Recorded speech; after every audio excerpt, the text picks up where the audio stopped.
fellas. Well, here we go. So we're gonna kick this off with John Harbaugh. So tell me what you guys think about this John Harbaugh situation and stealing signs in Michigan, which I still don't think is happening, but that's besides the point. All right, he's out of the class of Bill Belichick. Remember the whole, whatever you want to call it, like the jet signals, the whole kid. Harbaugh somehow, some way is on that route. So he's gonna do anything he can to, get some kind of competitive advantage, even if it's illegal. Now, granted to what's happening now, this is like what, strike number four. So how many times we're gonna, let it go until we start? All right, man, you got to get the heck out of here. If you Well, remember what they did to the Fab Five, I mean, so they're not opposed to banning somebody from the university, giving back this, that, and the third. well, okay. So for me to play devil's advocate a little bit though, in Yeah. football, stealing signs, there's nothing against the rules for doing that. It's a common practice that's done across the board, and it's up to the coaches to change their call signs every week. There's no rule against it. You know what I mean? So if certain things like that are being given up, now, for me, it's one thing to have the signs, it's another thing Yeah. to coach against it on the field live. You still have to stop it. But are we saying that we're not gentlemen anymore? Are we saying that are we? If you're not cheating, you're not winning. No, I'm So saying good coaches know how to pay attention to certain signs, which is why when they talk, they cover their mouths. okay, so what about what happened with Belichick and the Jets? Why did he get in so much issue? Why You did talking about what I'm saying? Deflategate? He was basically doing the same thing. You Not talking Deflategate, no, he's stealing signs. Deflategate was against what? The Colts. Stealing signs was against the Jets. still inside? Yeah, but once again, what Yeah. was what effect did that have on the field? Is the question. It had everything on the field because if I know your plays, if I know your signals, I know your plays. If I know your plays, I can adjust my defense. So is that Yeah, stealing or is that bad coaching on the other end? a little bit of both. And that's the problem. You see, kind of see what I mean. Like you can play devil's advocate on both sides. For me playing football growing up, and of course, I also played high school, middle school, and all that. Our call signs were never the same week to week. Okay. Okay. So for I, from I, my I see your perspective, point. I see. from my Yeah. perspective, that's Yeah. coaching. But when are we gonna draw the line? Because I mean, this kind of goes into the realm of if we're gonna let this slide, then Bounty Gate, we should have let that slide. The whole situation. You go down the list. If Bounty I Gate take is a so if I little take bit different, out, and the reason but why it's I say also it that, also has, yeah, yeah. go ahead. Oh no, I mean, but my point is, if we're going to say that this, technically it's not illegal, Right. when are we going to kind of draw the line to where, all right, man, you can't do this. Well, so let me ask you this, okay? Yeah, Every week before a football game, every team has to get in the film room. Every team, right? Positions have to figure out. Quarterbacks have to figure out, hey, what are the defensive tendencies? Defenses have to try to figure out what is the quarterback doing and all that stuff. So, should we make film review in football officially illegal?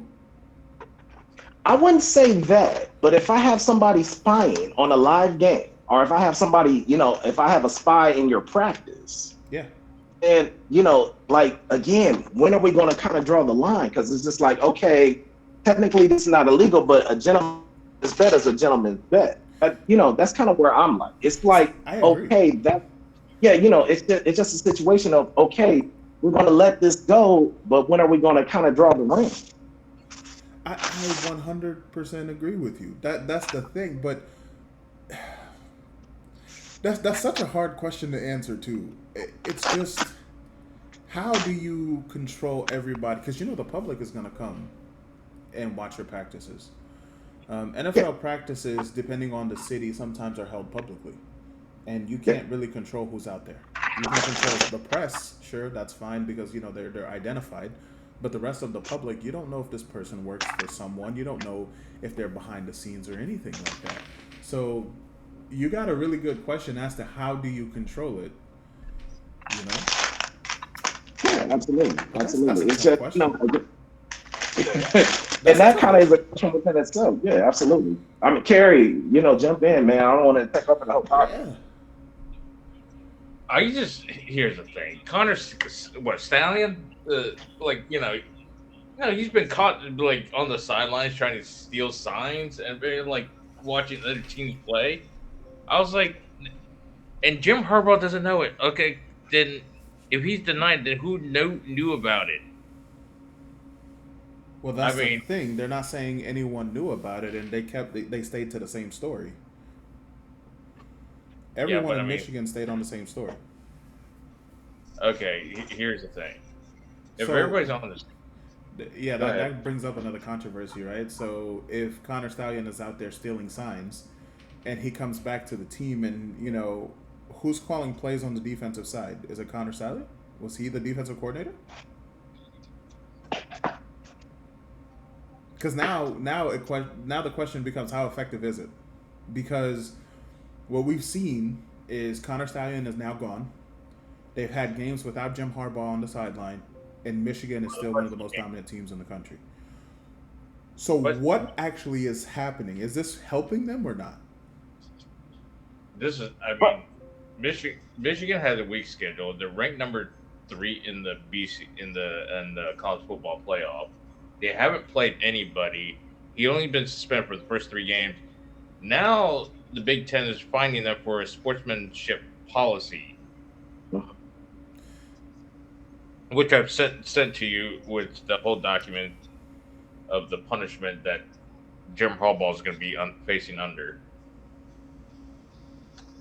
So is not it to mention, reputation damage. If he had any reputation left, it's just it's irreconcilable. Like you've done so much damage that we can't look the other way, and that's kind of where I'm like, where do we draw the line?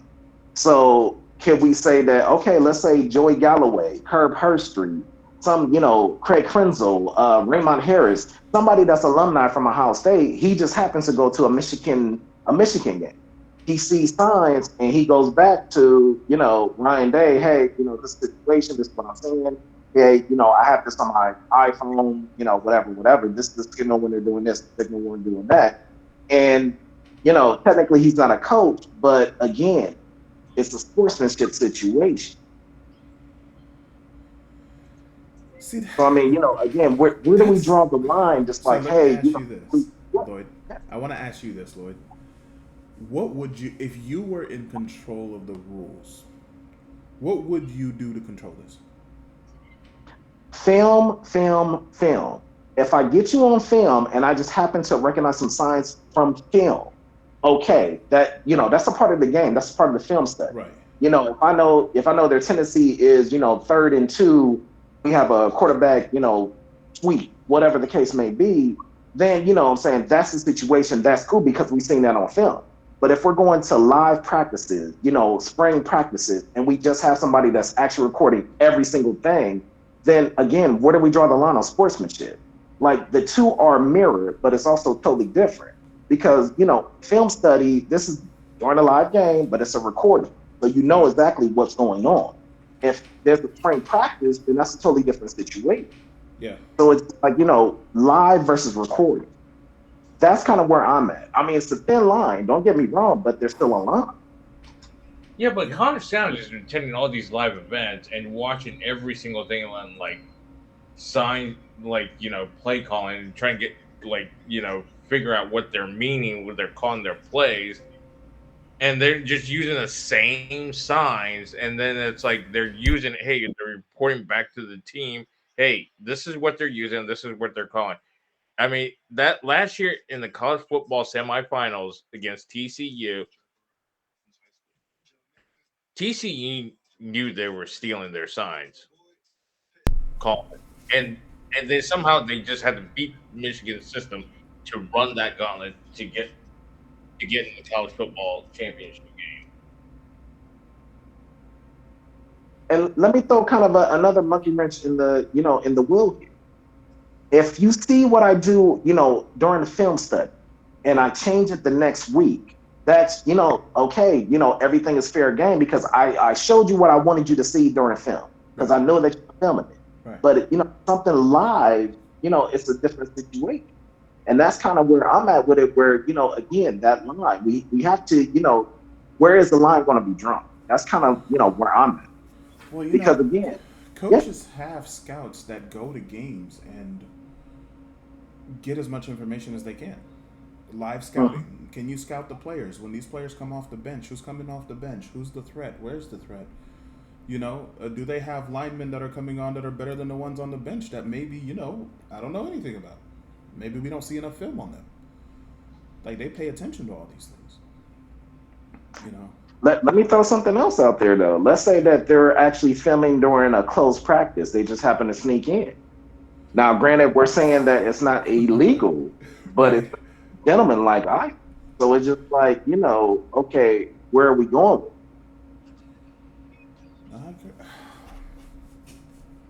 If I know that 3rd and 42, the coach always has to run to the bathroom because of nervous gut, whatever it may be, that's going to be a film. Yeah, that's fine. But again, when are we going to kind of draw the line with it? And then who's to say that this is not going to be the end? I mean, who's to say that I'm not going to pay your quarterback $320,000 just to throw a game? Again, it goes into the realm of we're opening a can of worms for a different type of situation. Yeah, that definitely opens a can of worms. Exactly. We start chipping at, the wall of integrity. Eventually, is going to crack and the wall's going to fall, and then it's a free for all. That would be like the time where the Patriots accused of cheating, and they got beat by the Giants in the Super Bowl. David Terrell had the heck of the catch. Like, he had the catch of the century. So I mean, and then something like that, again, gentlemen against gentlemen, may the best man win. If we go to the lines of if you're not cheating, you're not winning, then heck, again, we're chipping at the wall again, and sooner or later it's going to cave in, and then okay, everybody's going to be a loser because there'll be no type of structure.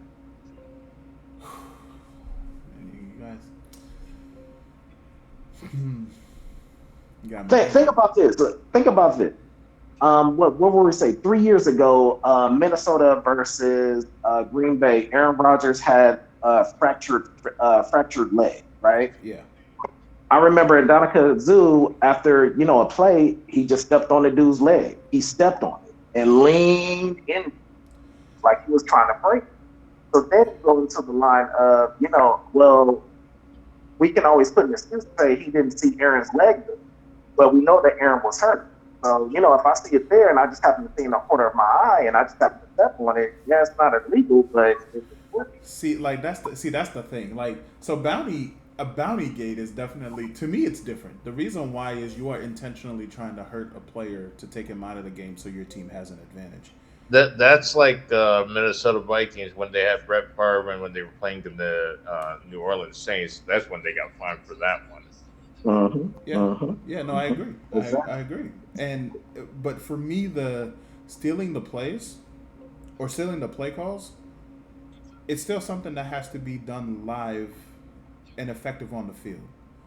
You know what I mean? When you're trying to hurt someone, you can target someone in many different ways. Correct. When you're stealing plays and having to focus on it live on the field, call the play in at the right time. And, in college, I really hate this. I hope it changes one day. But, the play is over, and what's the first thing all players are doing? Looking to their sidelines to know the play. Yep. I still don't know why coaches do that. It's very inefficient. It takes too long. Players get confused. They don't line up. And I think that's the one factor in the collegiate game that even if you know the signs, it still might not put you in the best position to be the most effective. And as you see, a lot of people are big fans of college football games being, like the USC-Washington game yesterday, 52-42. Oh, that was a bad track. but you see what I'm saying? Like, they're fans of that type of scoreboard. Me, if you give me like what we just watched with the Cowboys and the Eagles, I'm a happy man. If you give me a 12-9 game, all defensive focus, I'm a happy man. But people hate that. Can I say something? A lot of signs when they did it, that was Chip Kelly because every time when they were doing audibles, these guys were looking to the sidelines. Yeah, You with Oregon, of course, of course. I mean, here's the situation, right?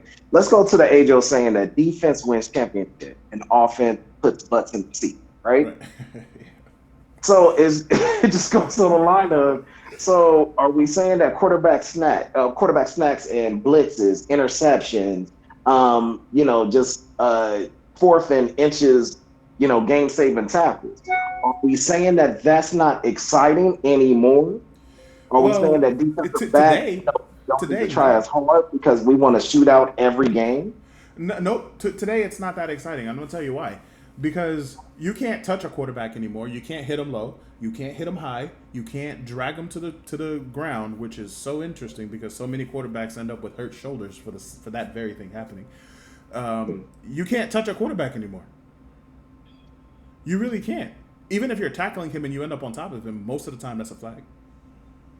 You can't touch him. Somebody tell Georgia that with Missouri because Thank you. they The kept Georgia him. and Bama rules. Nothing ever applies to them, man. That makes me so mad. That's what I'm saying. It's just like, okay, so a quarterback that's going to fake a slide, and he's going to keep on running and run over a linebacker.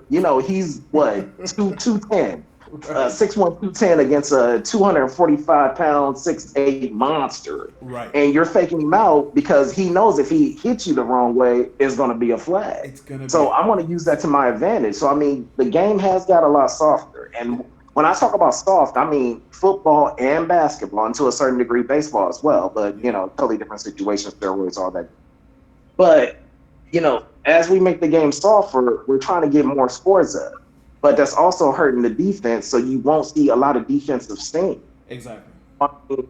We're not going to have the Ravens from 2001 anymore, where the defense kind of ruled the territory, and that's how they were able to get to the Super Bowl. Even the Legion of Boom, they were able to tag a little bit, but even then, from what are we saying? From 2017 to now, there's even been a softer term within that. Yes. So I mean, again, I gotta ask, where do we draw the line? We're going to say that, okay, you're taking away from competition. We know we want a shootout, but also we want competitive games as well. Look, I'm 100% for player safety, but at the same time, today football has gotten way too soft. Correct. The main defensive things, like for example, I'm so glad that they changed the pass interference rule because it used to be if the cornerback's back was facing the ball and he somehow interferes with the ball, it's automatic pass interference. I think that's BS. He should not have to turn his head towards the ball to be able to interact with the ball. He should just be able to simply prevent the ball from being caught if he doesn't touch the receiver. They changed that rule. Thank God. Yeah, it seems like they're trying to force quarterbacks to be Deion Sanders. Pretty much. I mean, basically, if you don't have, four flat speed, then you're going to get called for every type of pass interference known to man. Yeah, and I think he's on, he was only flagged for maybe 5 his whole career because he had that speed to where, I don't have to turn my back to you because I'm always in front of you, or I got the speed to catch up with you. Exactly. So I mean, you can't force that type of break. No. And then, did we sacrifice having a Deion Sanders type?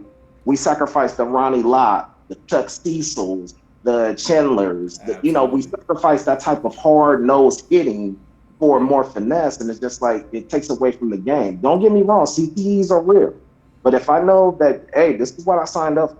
This is what I signed up for. I knew from, getting here, this is going to be the situation. You know what? So, What you just said goes back to what your question was earlier. Where do we draw the limit? You know what you're signing up for. You know CTE can't be seen until you pass away for some unknown reason. And you also know the dangers of this game. But for some reason, you are allowed to play this game, know all the risk, even sign contracts against the risk. You know all the technology that's available. But when you're done, you can sue the league. So where do you draw the line? Like you said, that's a big question. Well, now I'm glad you said that because, if we watch Concussion, if any of that is accurate, they were lied to. So it goes to the line of, those, old school players. Like, let's just say from 98 to, class of 98 to 64. All Yeah. of those players can sue because they weren't given the full facts of the information, what could happen to your Well, brain. they didn't know. But from like 2000 to present, well, hey, Yeah. you guys know what's going on. Hey, They can't didn't sue us. know. Before that, they didn't know.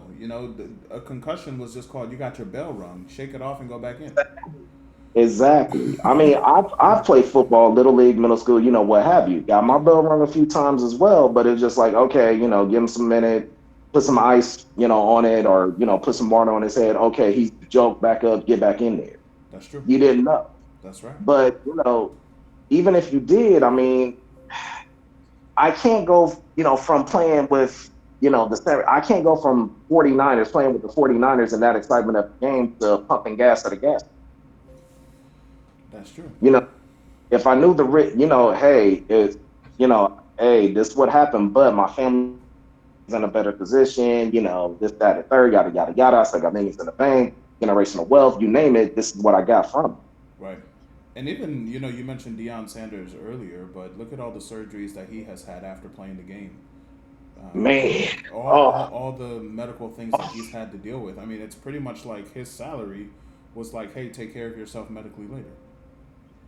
Exactly. And it's just like, what he can't, he'll never run again. He'll always need some kind of crutch. He'll always need assistance walking. But, he's not complaining. And if we're talking about shootout, I mean, Colorado versus TSU, the first game of this season. That's true. So, that was a shootout within itself, and it was extremely exciting. But, you kind of had an excuse because this is his first year. It's not really his draft class. He didn't get a chance to really recruit. Now, next year, and, obviously 5 years from now, they pretty much could be, in the national championship. I mean, if he's able to kind of, open the gate for recruitment the way that he wants to. But, that's another time. I want to save that show, that topic for another time, because we can go all day for that. I got ammunition. You know what? Your question is going to be the title of this episode. Where do we draw the line? That's going to be the title of this episode. I love that question. It's a tough question, but I love it. Okay, so let's go on. Let me pose one more question to you guys. Yeah. Would you watch professional football if it was two-hand tag or flag? No. Answer that, please. Would you watch it? Yeah, I'm posing that question to all of you guys. Yeah, would you? Absolutely not. See what I'm saying? I think we just found the line. If it becomes any more softer, man, I'm good. I'll go back to watching wrestling or something. Or what? Exactly. And to be honest with you, there's different technology for helmets and stuff like that out there. Especially the guy that created Zenith football helmets. Those were the helmets I always wore. And basically his story, he went to Harvard and he had a concussion that pretty much made him mostly paralyzed. And this was his very first game actually at Harvard. I can't remember the guy's name off the top of my head, but he then got out of school and everything and created the Zenith football helmet. And no concussions to date have ever been recorded on Zenith football helmets, but they don't pay people like Riddell and Shutt and things of that nature to wear their helmets to advertise it to younger kids. And now there's even more brands coming out with different helmets that still no concussions are being recorded on, but those are not the popular ones.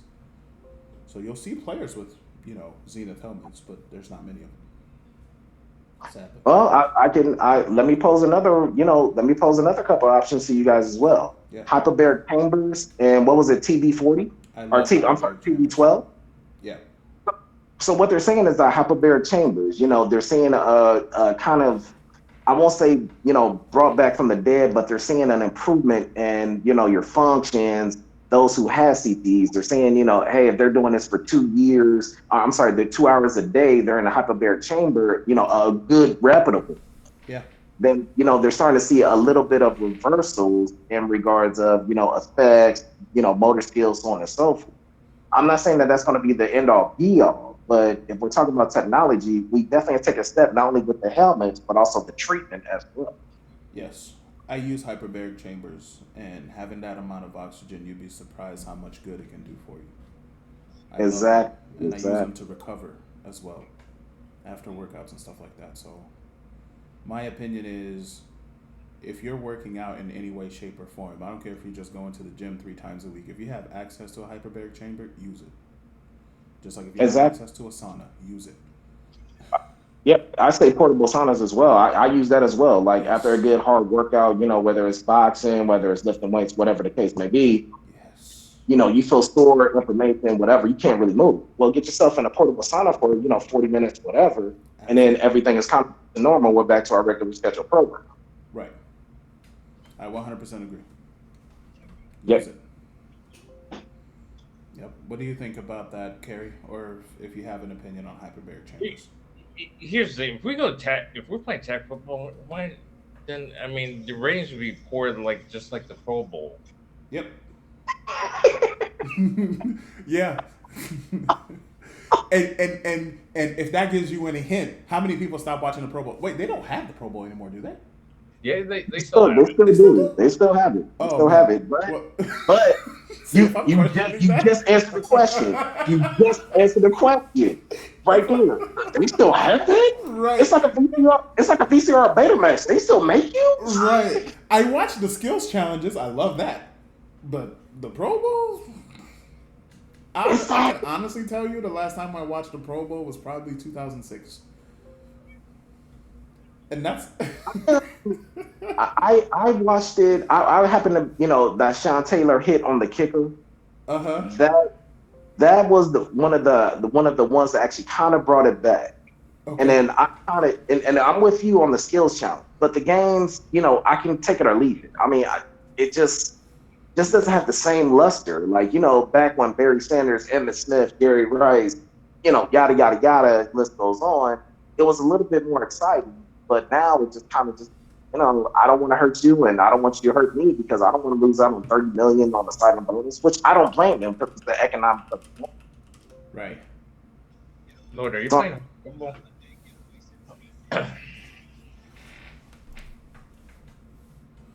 But again, you just answered your own question. Like the Pro Bowl is just nothing. Like you said, skill challenge. Oh, I'm excited. Pro Bowl, let me go outside. I could do without.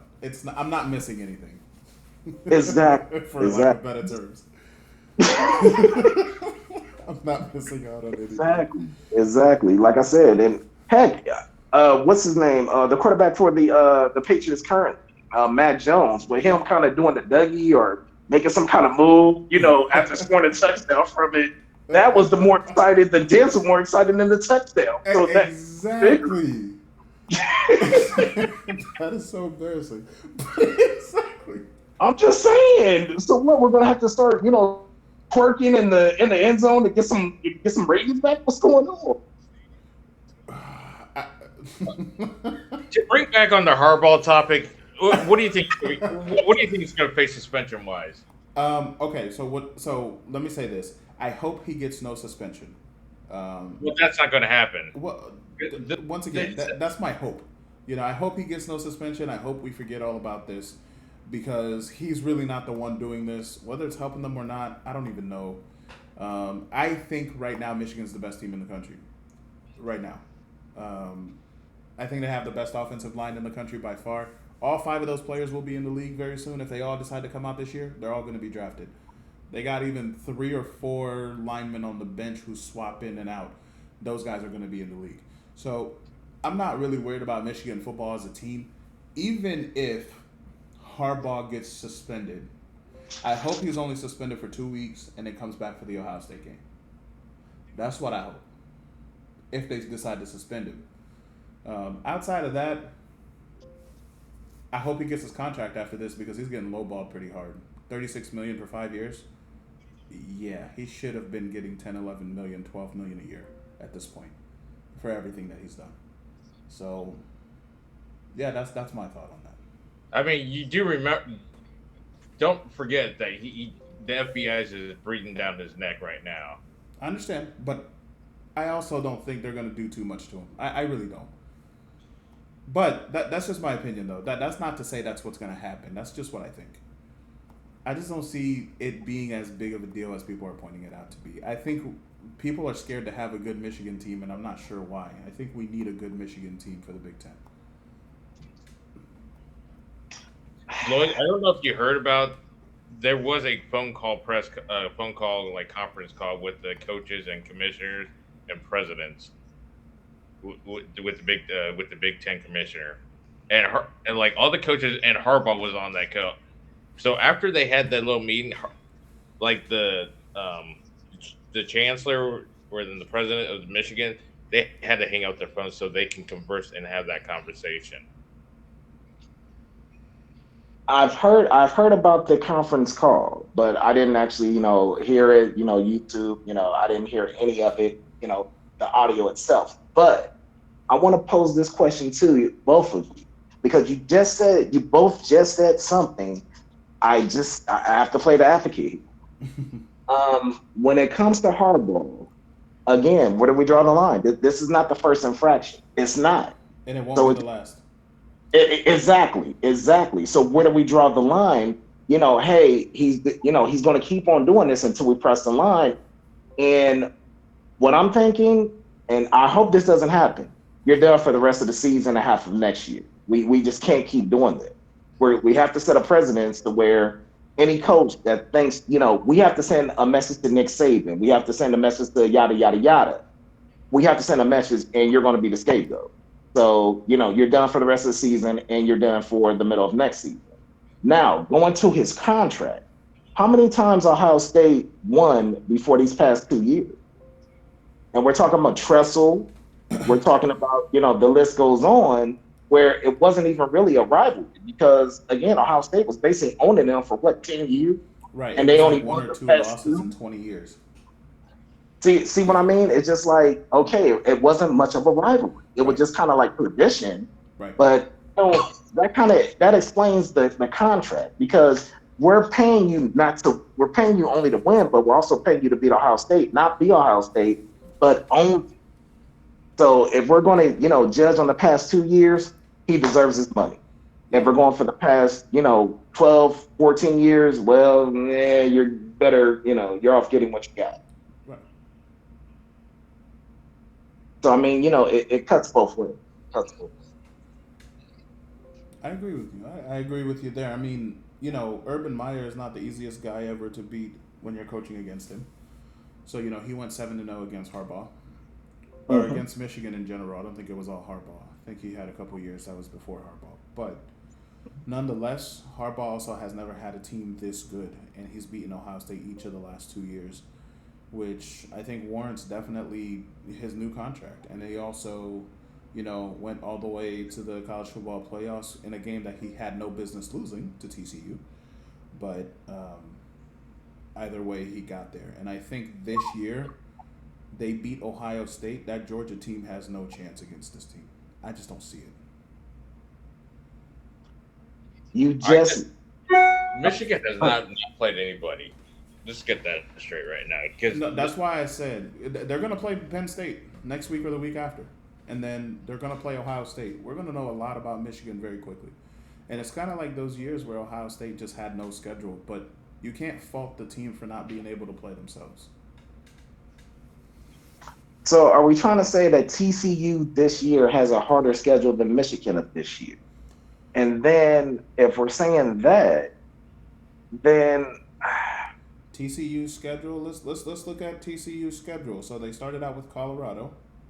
yep. Then they had Nicholls State, Houston, Southern Methodist. Sorry. Then they Mm-hmm. had West Virginia, Iowa State, Mm-hmm. BYU, Kansas State, Texas Tech. They played Texas next. Then they got Baylor and Oklahoma. So up until Texas, their schedules is kind of the same. And that's kind of where we're at with it. And then Penn State is not going to be the same since they ran into. They're just not. Yeah. If they would have, went against Michigan undefeated, whatever the case may be before getting to Ohio State, then you're looking at a full Penn State spirit in hand. Yeah, you're looking at a different team. Right. But if they already if their spirit's already broken by, one of the top, teams in the Big Ten, then it's just like, well, what are we really playing for? That's true. And that's kind of the situation. So that's kind of my Armageddon, to where Michigan and Georgia, and Michigan ends the streak. I agree. That's what I'm scared of. Just like, granted, Georgia, the streak has. The streak has. We're not going to have 10 years of undefeated. We've never lost a game and you're like, come on. I mean, Georgia should have lost to Ohio State last year, but the muffled field goal. I think Georgia should have lost to Missouri, but that's just biased. They should have lost to Missouri. We'll get to that. Trust me, we'll get to that conversation. So, Lloyd, what do you think? The pipeline. Let's stay on the topic. So, Lloyd, what do you think his suspension is going to be? I think they're going to go. It's going to get deep and it's going to get ugly and it's going to hurt. It's going to hurt. And if they're merciful, they'll let him finish out this season and then he's done for next. But it's going to hurt. It's going to be something that's going to, it's SMU all over again back in the where they got the death knell. This might be the one short from being fired.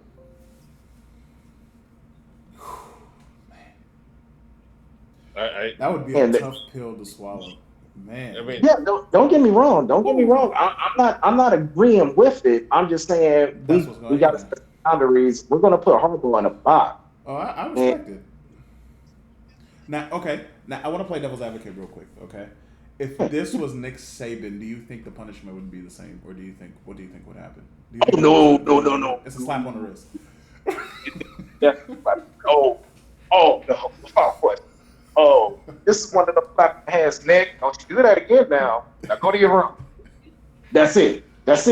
You're done. You're done for the night. That's it. We're going to give you one game. One person, you got to do it for the other. You can't just go pick for every single person. That's what they do. It's not that we want them to do it. It's the fact that that's what they do. Correct. Here's what's going to happen. I don't think they'll let him finish the season. I think if he's going to face a suspension, he'll be probably done for the rest of the regular season, and then if they make it to the postseason, then it goes from there. But the worst case scenario, he's going to miss the rest of the 2023 season. And Even though he has no direct involvement, you still think they're going to throw the book at him that hard? I think they probably would, but it's a sportsmanship policy, and he's going to get fined for it. So, we just don't know the fine's going to be. So, for 35 games or taking them to distance, I think they're going to get fined as well. So we'll see what it is. And then I hate to say it, and I hope this doesn't happen. Jim Harbaugh can always do a Pete Carroll, because remember they were getting ready to get him in USC before he went to the league. That's true. So Harbaugh can always say, you know what, I'm through with this mess. I'm going to coach for the Bears or, whatever. Like, I'm going there. That's it. I'm done with this mess. Hey, guys, good luck to you in the league, next level, whatever, but I'm out of here. And then that's it. And teams want him. Oh, for sure. And for sure. Wife does not want to live in Ann Arbor. So he can definitely go back to the league with no problem. Exactly. And remember, there was a lot of controversy with the 49ers when he left. So, it wasn't a situation where, it was him, and him. No, it was ownership and, so on and so forth. Right. So, they'll welcome him back with open arms and possibly give him a better opportunity. He'll definitely make a lot more money. Right. So it just goes to the point of, you push me so much, that's it, I'm gone. Absolutely. I agree. Great conversation. I know. We're getting deep in this one. This is what happens when we're recording some of these. You start thinking twice, like, dang. Yes, sir. Let's keep going. Next subject. Yeah, Let's oh go. yeah. Next one. Okay, so we're gonna start exactly where you said, or I can follow my list either way. But let's start with Georgia, Missouri. Now, just to give some couple quick bits from my perspective, Missouri's defense was playing very tough. You know, Georgia came into this game with giving up 6 sacks all season. Missouri ended up with 2 sacks in the first quarter, which changed the whole dynamic of the game. But I do have a problem with Georgia, and it's a controversial one. And this is where I'm going to ask you guys a question. Are you guys familiar with Georgia's defensive line, the way they shift right before a play is snapped? Should that be legal? I'm not. I, Because the encroachment rule again, states if you get into the zone and you cause me to jump and I touch you, it's offsides on the defense. But for some reason, we're allowing Georgia, and coaches are complaining about this, to shift sideways to make the line jump. They should take a second look at that. well, again, Linebackers can move where all you day. draw the line? Where do you draw the line? Because okay, a linebacker decides he's on a blitz, and you get scared and jump out of your stance. That's Well, fine. he may do A linebacker can be seen at a distance. it. A lineman surprises you because sometimes you don't know what's going on. And then, when you have blocking patterns on offense, it can be odds or evens. And then they're lined up in odds, and you snap the play, and now they're in evens. You're like, whoa, what's going on? So it's smart on the defensive side. I'm not mad at Georgia for doing it. I'm really more or less asking, should they be allowed to do it? Because it really changes up the way a game is played. It's great coaching. I'm not mad at it. But but it's controversial. Like, should there be a rule to prevent that from happening? But then again, defenses, like you said, are allowed to move as much as they want. And so, should coaches just train their teams to be like, "Hey guys, let's shift every time"? Because I bet if that happened, Georgia would stop doing it. Something tells me that. It's like a psychological thing. Like, we're the ones supposed to be doing that, not you. I don't want you to make my offensive line jump. Yeah, but also then you got to look at Brady Cook for it as well, because and then every other quarterback, like, hey, guys shifting, they're shifting, they're shifting. Call the audible, whatever the situation is. Hey, zone, 54-40 or Omaha, Omaha. Right. Just something that's going to throw the defense off as well. Right. So we go to the line of, are we being prepared for what they're doing? And again, we got film. We know what they're doing. Other coaches know what they're doing. Right. And if let's say I have a powered eye and my running back, it's mandatory that 3 people have to put him down. Well, he should only get tackled by 1. Well, no, he's strong enough to take on 3. You know what I'm doing. Stop. That's true. How do you stop it? You put points on the board. And that's what Missouri was doing. Like, Missouri was game. Right. Like, you seen them fired up. You seen after that first long bomb touchdown, you seen it. Yes. They were in it. They were in it. It just, something happened where it cracked their spirit or something. Just, It's the crowd noise. It gets to you. You can't hear the snap count, which is why so many coaches have gone to the clap. Because you can hear that quite easily on the field, even if the stadium is loud. yeah, but But then we again, have you gotta coach big, it. we got big subwoofers. We have speakers. We're trying to do everything in practice to simulate that. So we know exactly what we're dealing with. What is the preparation? Are we just not prepared? Is it the flow of the game? Is it too fast? What is it that we know what to expect? We're just not, doing anything about Well, everyone is not Ohio State. Not everyone gets 100,000 people out for a spring game. it. Yeah. What does Michigan have at their spring game? How many? I said, what does Michigan have at their A spring couple of game? years ago, it was only like 20 or 30,000. Let me see what their last spring game was.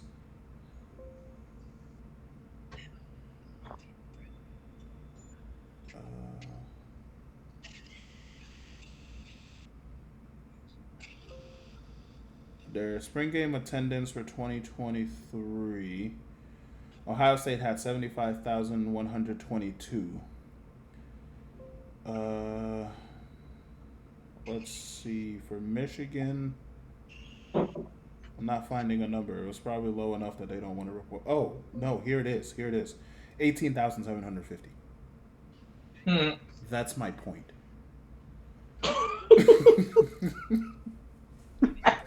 That's my point. It's hard to test that.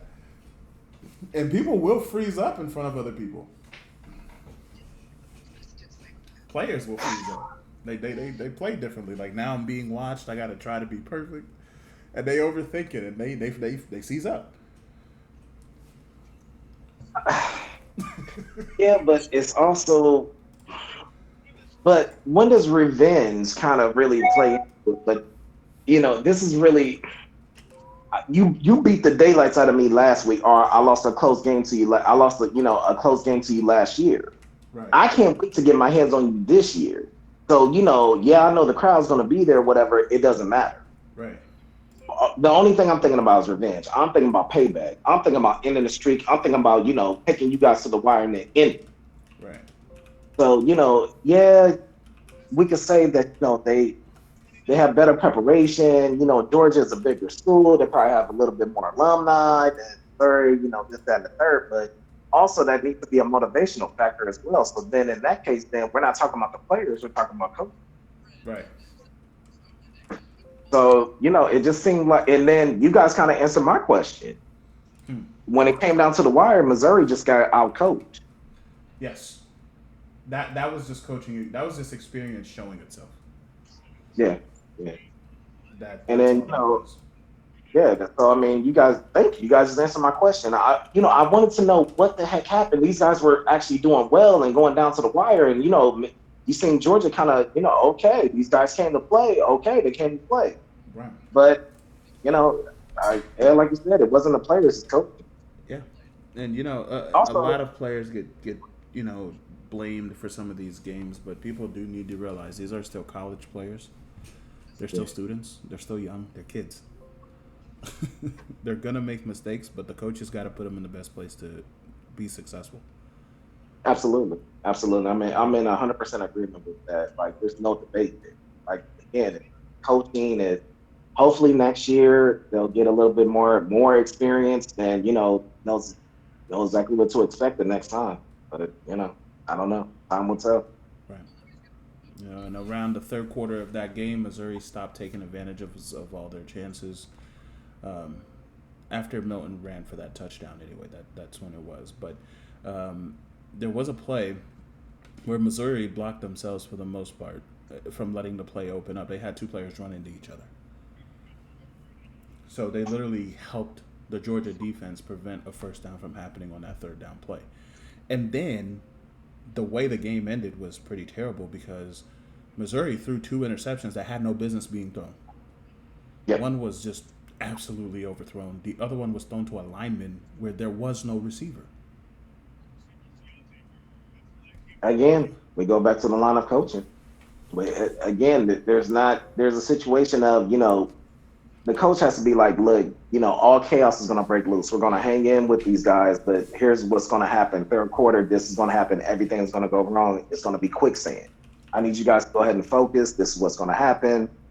These are going to be the scenarios of what you're going to deal with.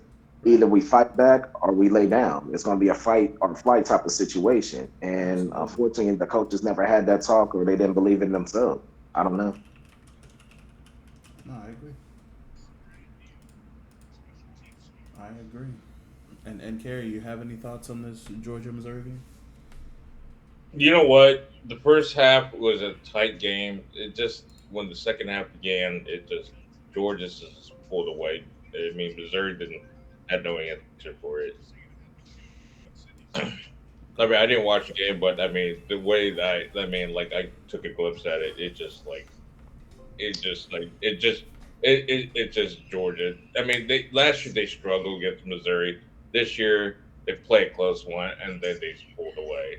Right. I mean, it's bound to happen. I was betting if I was because I was hoping that Georgia would have got beat yesterday due to the fact what happened last year, and with that struggling Georgia that was going on, and then they pulled away. I mean, I could I wanted Missouri, but Georgia found a way to win. Yeah, experience coaching, and this is their least experienced team, but the coaching, I think, was the difference in this I game. think Missouri had their best football this year, as Oh, by far. absolutely, Yeah, absolutely. yeah, yeah. I can definitely agree to that. All right, so let's move on to Notre Dame Clemson. One of the games that shocked a whole lot of people.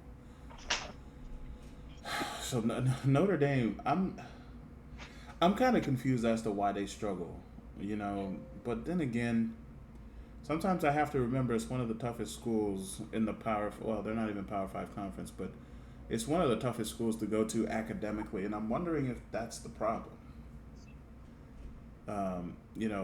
They struggled against a really bad Clemson team. I mean, they're bad. Sam Hartman And, throwing that pick six was just a bad decision.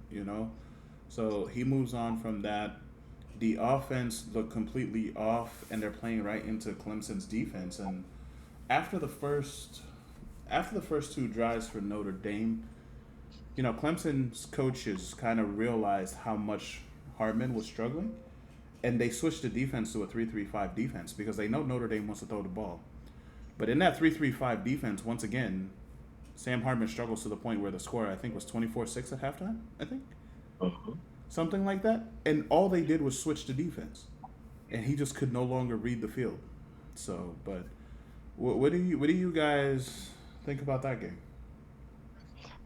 I've never been sold on Hartman. I've done it. I've never been sold on. It something about the pressure. He just kind of froze. Yeah. I've never been a fan of. And then some of the losses that they have taken this year kind of confirms my suspicion. Right. So, again, this is conversation for a later time. Would he even make it in the league as a third string or even a practice squad? So, I mean, it gets to a point of pressure is breaking his pipe. He just doesn't. It's something about pressure that he just folds. And that kind of is the game right there. I mean, if I have a quarterback that he doesn't ease the tension. He's not Joe Cool when a pressure situation. He's panicking. He has no more nervous energy than the offensive lineman or wide receiver or whoever. He doesn't calm everybody down. Then what are we doing? Right. So it just gets to a point of can he handle the pressure or does it? We need a quarterback whisperer for him. Right. And I'm the reason why they lost. I say it's him. Point. That's kind of where my stance is. Yeah, He's defense. the leader. They folded this, that, and the third. But again, you make costly mistakes. You make costly mistakes. Yeah, he's still the leader of the team. I don't really know what to do with Notre Dame at the moment. I really don't. I'll tell you what I think of Notre Dame right now. Sam Hartman. He's, I don't think he's coachable. He does what he wants. I think he does what he wants. I mean, he did well with Wake Forest, but he couldn't. But he could never find his success. So he thinks he can go to Notre Dame and try this thing over there. Right. I mean, and there's a lot of players who never get looks. And Um, let me say this. So with that loss to Clemson, I'm going to mention Clemson in a minute after this. With Notre Dame next Saturday, no, not next Saturday, in 2 weeks, they play. Sam Hartman is facing his former school, Wake Forest, and then they finish their season at Stanford. So right now, with Notre Dame at 7-3. They're going to if they're going to do best, they'll be at 9-3 if they can win okay, out. that's right. Clemson, on the other hand, has no offense.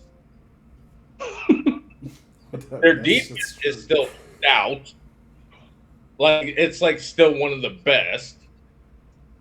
And after that beating that Ohio State gave them in the college football playoff with Trevor Lawrence, Clemson has never felt the same again. Okay. So I think with people kind of criticizing Clemson, their football team, and I don't know if you heard the video recordings of Dabo Sweeney taking it to the 12-year-old about his contract and where it started. What? What are you talking about? You didn't hear about that video? No, I did not. That's news to me, man. There As was a soon as we, 12-year-old ratting oh, out the head coach of Clemson. That's crazy. as soon Yes, as we hang up from this, I'm going straight to that. As soon as, there's a video oh, recording of it. And oh, it's like he's like, I started from the bottom, I worked my ass off, worked my way to the top, and then it's like, yeah, we've been great, and then I won a couple of national championships, but like everybody's gonna have a down year. Right. And I was like, I earn my paycheck as they come, and I was like, nobody takes their football team to the national championship starts from the rock bottom. I mean, like Clemson won the last couple of national championships, Georgia and Alabama. I mean, how many of you it's like yes, Clemson's been dominant what for about what 8, 9, 10 years, and now they're like a rebuild mode to the point they like Dabo's like till they throw me out the door, I'll be going find another job. But as of right now, these guys like him. Well, I Yeah, think I'm they gave strict him a contract and section extension until like 2030, I believe. by 2030. Here's the thing: we don't know where these conferences are going to be at, so they could be in the SEC for all we know. But that's we're going to save that after this Clemson and Notre Dame talk. Okay. yeah, okay. I definitely, yeah, I'm interested in that conversation. But I wanna post something to you guys for Notre Dame just for a hot set. Now that I'm starting to think about it, is it a Sam Hartman issue or a Marcus Freeman? I don't think there's anything wrong with Marcus Freeman. I think he knows what he wants to coach a team. But the thing was this: he's really just trusting the quarterback. But it's just Sam Hartman's decision is not in the right frame of mind. But I mean, he's made some great plays, but the way they play against Clemson, I think it was horrible. And again, I pose it. I have to play it just for debate's sake. I have to say, is it a Sam Hartman? He's not being coached properly, or Sam Hartman, the player, not making decisions, not making good decisions. I don't think he's making good decisions when he, like you said, when he's under pressure. I think his mindset completely changes. He loses his poise and he just doesn't get it. But you know, if you are Marcus Freeman, it has to be tough to be at a program that you know can compete nationally, but you can't go recruit the players you actually want. Okay. Because more than likely, they're not going to get in academically. Or more than I likely, mean, they'll just run away because they know what Notre Dame is. yeah, Notre Dame's like a Yeah, great Catholic, it's like a Stanford or a Northwestern. I mean, these are Catholic. borderline Ivy League schools. It's a Catholic school. Yeah, but they're borderline Ivy League schools. The fact that they can even compete at a national level is something amazing in itself. Yeah. You know, but you know he can't go after the kids that he really wants, and Mm, that's tough, man. That's we- tough. we'll have to come back to that because remember what Harvard did, what, 2 years ago by, they pretty much, hey, they laxed their academics to a certain degree and they got more competitive. They got better players. They got a little bit more competitive. Yeah, but So if Harvard can do that, by all means, Notre Dame, they can do it as well. I'm just saying. did you know that Harvard does not give athletic scholarships? Somehow they lax on academic though, because remember they went to the Final Four, or they went to the what was it, two, three Basketball, years they ago? went pretty far. Yeah, exactly, Yeah. exactly. Because they kind of open the floodgates of, their admissions. They lax a little bit, and look where it took them. I'm just saying, this is just kind of a, wait and see how things go, because alumni, yeah, we love academics, but we also want to win too. That's And, all I'm saying. and you are absolutely right. But the only hard thing about Harvard is you got to do two things. One, you still got to get a student that can attend Harvard.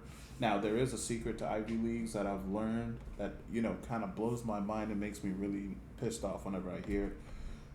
Evidently, Ivy League professors are not willing to give students less than a B. Okay. It brings down their grade point average and things of that nature, and it makes the professor look bad. So basically, the way they think of it, if you got an A, you probably did something. If you got a B, you probably failed the class. Okay. Okay. That's pretty much how they look at it. And after I learned that, I was like, wait a minute. So people go to regular schools, public schools, to kill themselves for the good grades, when in Ivy Leagues, the only time you got to kill yourself is to get in. And you're good. But those basketball players being so great, none of them are on athletic scholarships because they don't offer them. So they're going to come out of school with $250,000 in debt. Now it's fine because you went to Harvard, right? So if you graduate and you got that degree and you say I went to Harvard, I'm hoping the jobs come flocking to you. With their alumni, the jobs will.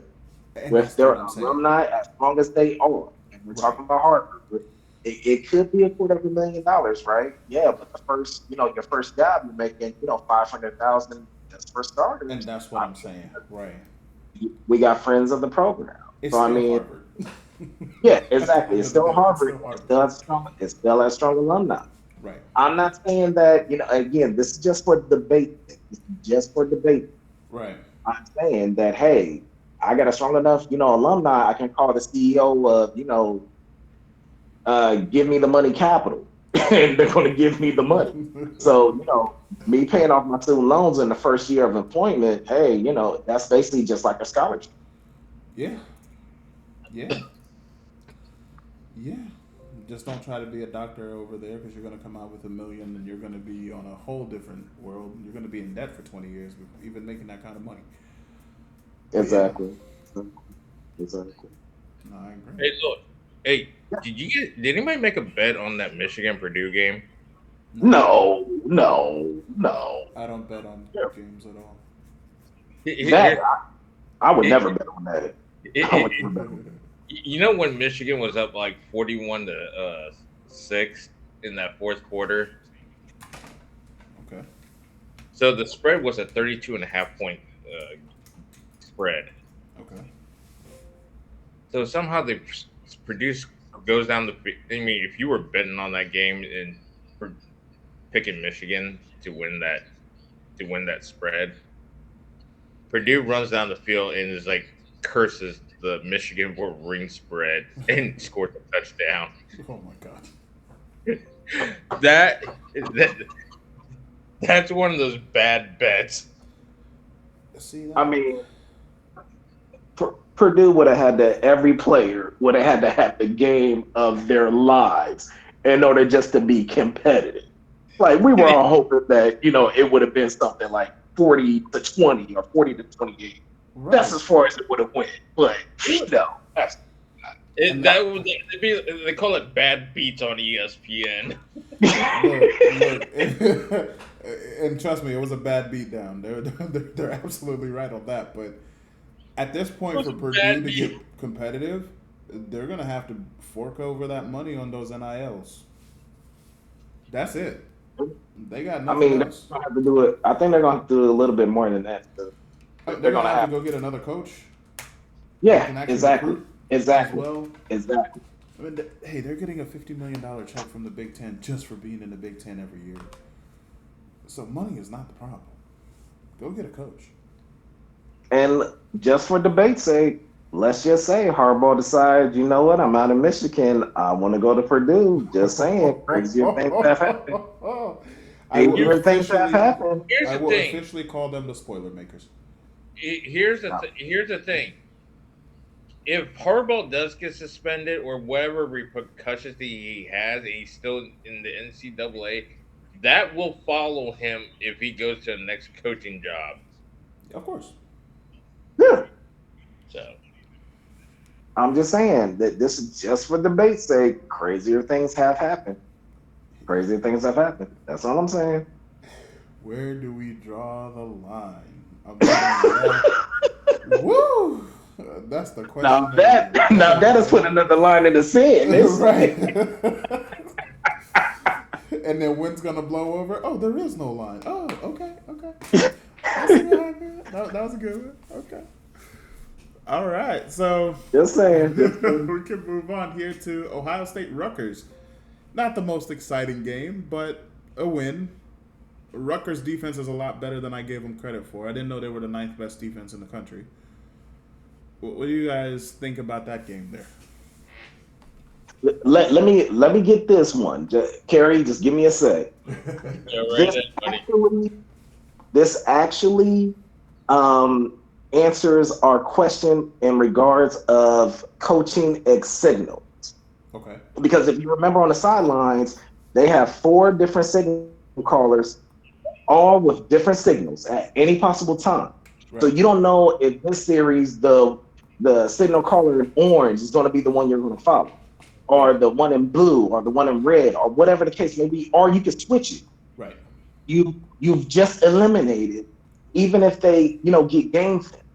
Who the heck are you going to follow for signal calling on which drive, on which series? Exactly. So Rutgers is actually setting a precedence. Like, they're throwing so much deception.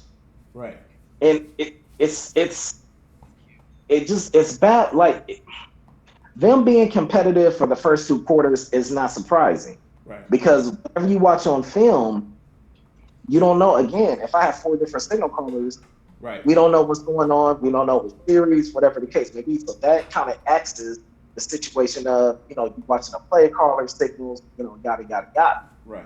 So I think Rutgers might be onto something. That might be ahead of their time in regards to signal call. A lot of people do it. A lot of teams do it, actually. Rutgers is the only one I've ever seen, like, really seen it. Oh, it's very common. That's actually the most common thing in football. Wow. Okay, there's something that I missed then, because I've never seen Ohio State have 4 different signal callers. They do it all the time. Wow. Okay, I gotta pay more attention. Gotcha. But I'm listening. Thank you for the course correction. Thank you. Like I said, I didn't know. I didn't know. They got, and then where do you draw the line? Are you gonna have next time? You're gonna have 6 in the signal callers next time? Just everybody's throwing different signals. You never know. Right. Sometimes you'll see boards being held up, and the boards may have like 4 or 6 things on it. And then it's communication between coaches and the players to know which play is actually being talked about. Like you said, sometimes you'll have a play caller on the in front of the defense and one behind the offense, and you don't really know which one they're paying attention to. You just got to kind of figure it out on the field. Well, I've never seen them side by side. I've never seen. It's not all the time. I'm gonna get some pictures and I'm gonna send them your way. But they do for sure. A lot. Yeah. Yeah, I've never seen. Like I said, Rutgers was the only one, and maybe the cameraman was really fixated on it. I don't know, but again, I've personally never seen that where it's 4 different signal callers, 4 different signals each time. So that's that's the master of deception.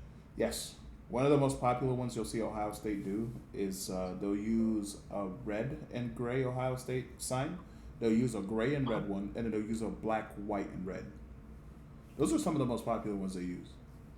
Gotcha. But I'll get you some pictures for that, though. Don't worry. But go ahead. I'm sorry for cutting you off.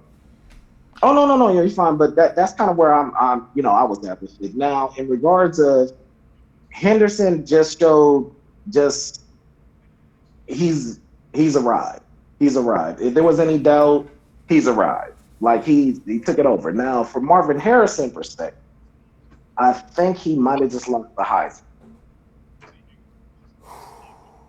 Do you think it's because he went under 100 yards receiving, even though he got the 2 touchdowns to this game, or what?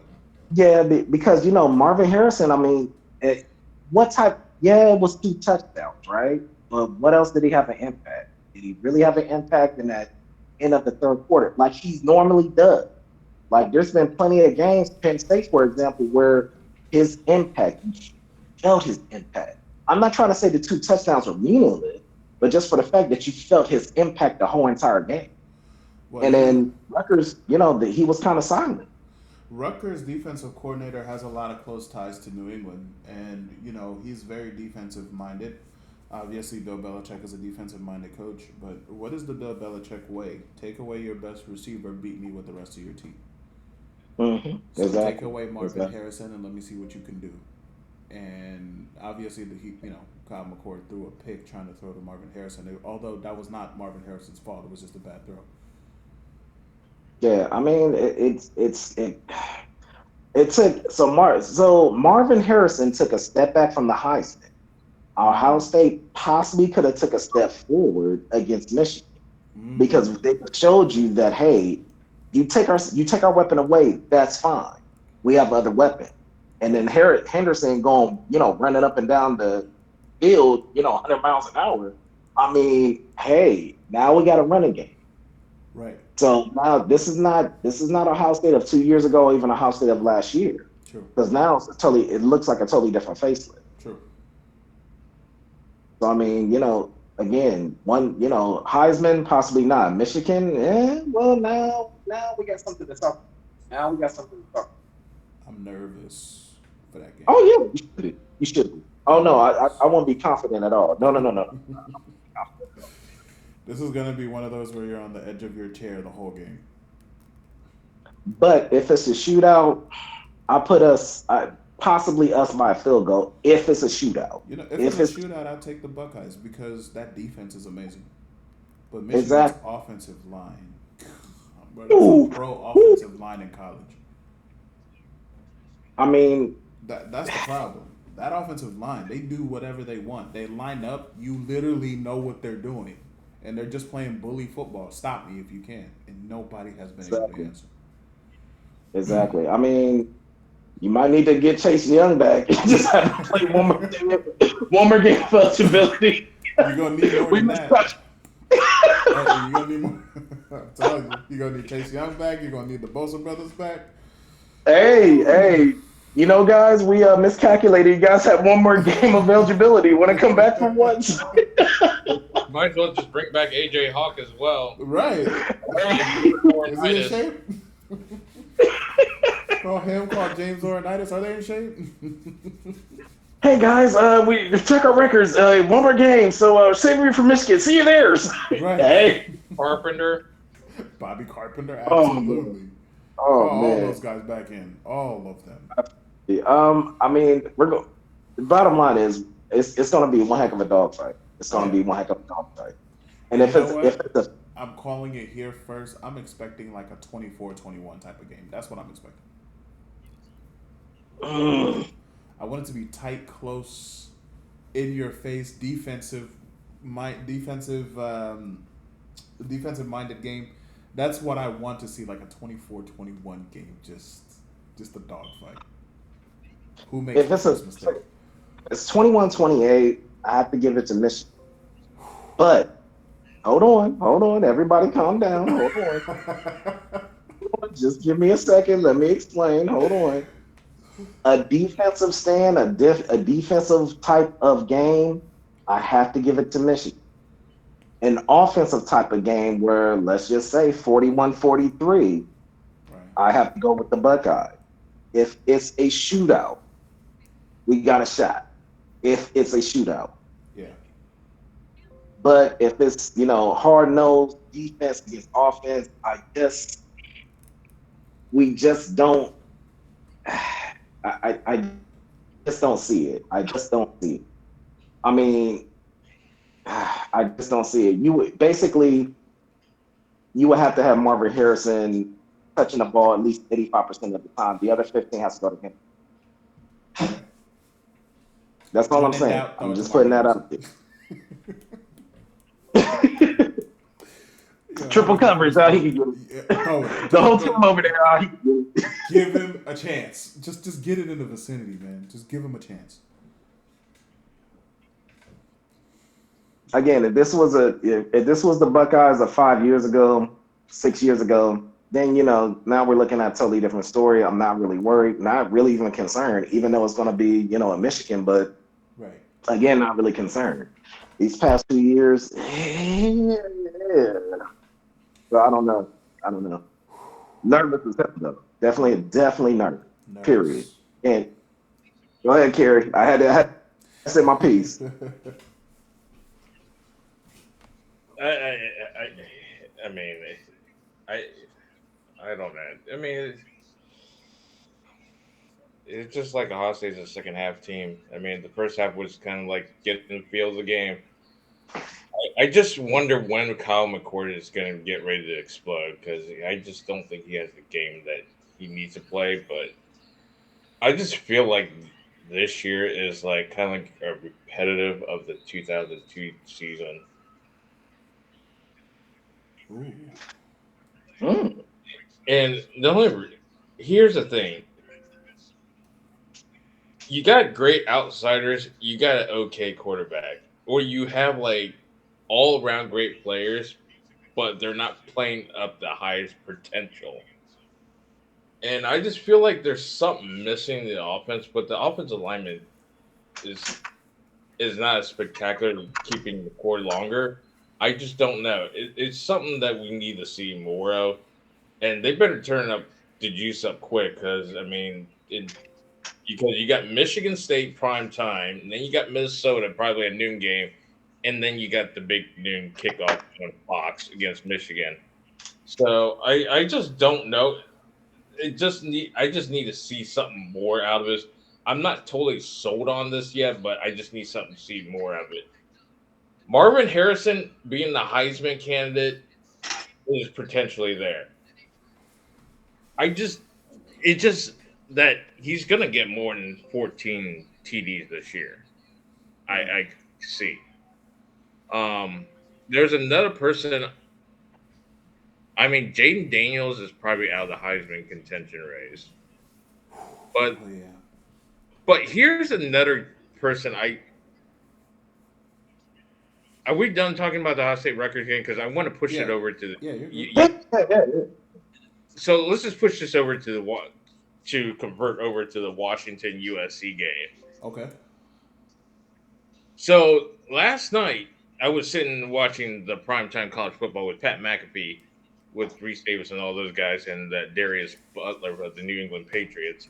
Okay. Um, the way it was a high scoring fast shootout in the first half. It was like Hmm. over 75. I mean, the spread was over 75 and a half overall, and that's just blown over. The name that I think could be in the Heisman race as well is look out for Dylan Johnson. Okay. Okay. I mean, he just ran 250 straight up rushing. Good day. You're right. You are I, absolutely right. I think Dylan Johnson has. I mean, I think he's going to be the next breakout, like running backs in it to play on Sundays. Okay. I also want to tell you this in the break. I don't know if you saw this earlier today. Lincoln Riley has fired their defensive coordinator after that loss to Washington. You think so? Huh? You said Lincoln. Hold on. Did I hear you right? Did you say Lincoln Riley might be fired after that No, loss? Lincoln Riley fired their defensive coordinator. Did he? Yes, he did. I don't blame him. There was no defense on both sides of the ball, though. That was not just USC. Yeah. Yeah, Dylan Johnson has 256 on 26 or 28 carries for 256 for 4 TDs.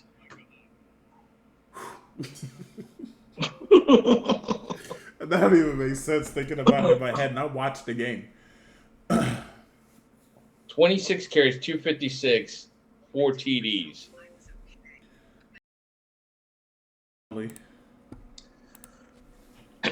What's going on? Welcome to the conversation, man. You missed out on about a hour 18 minutes so Oh, far. really?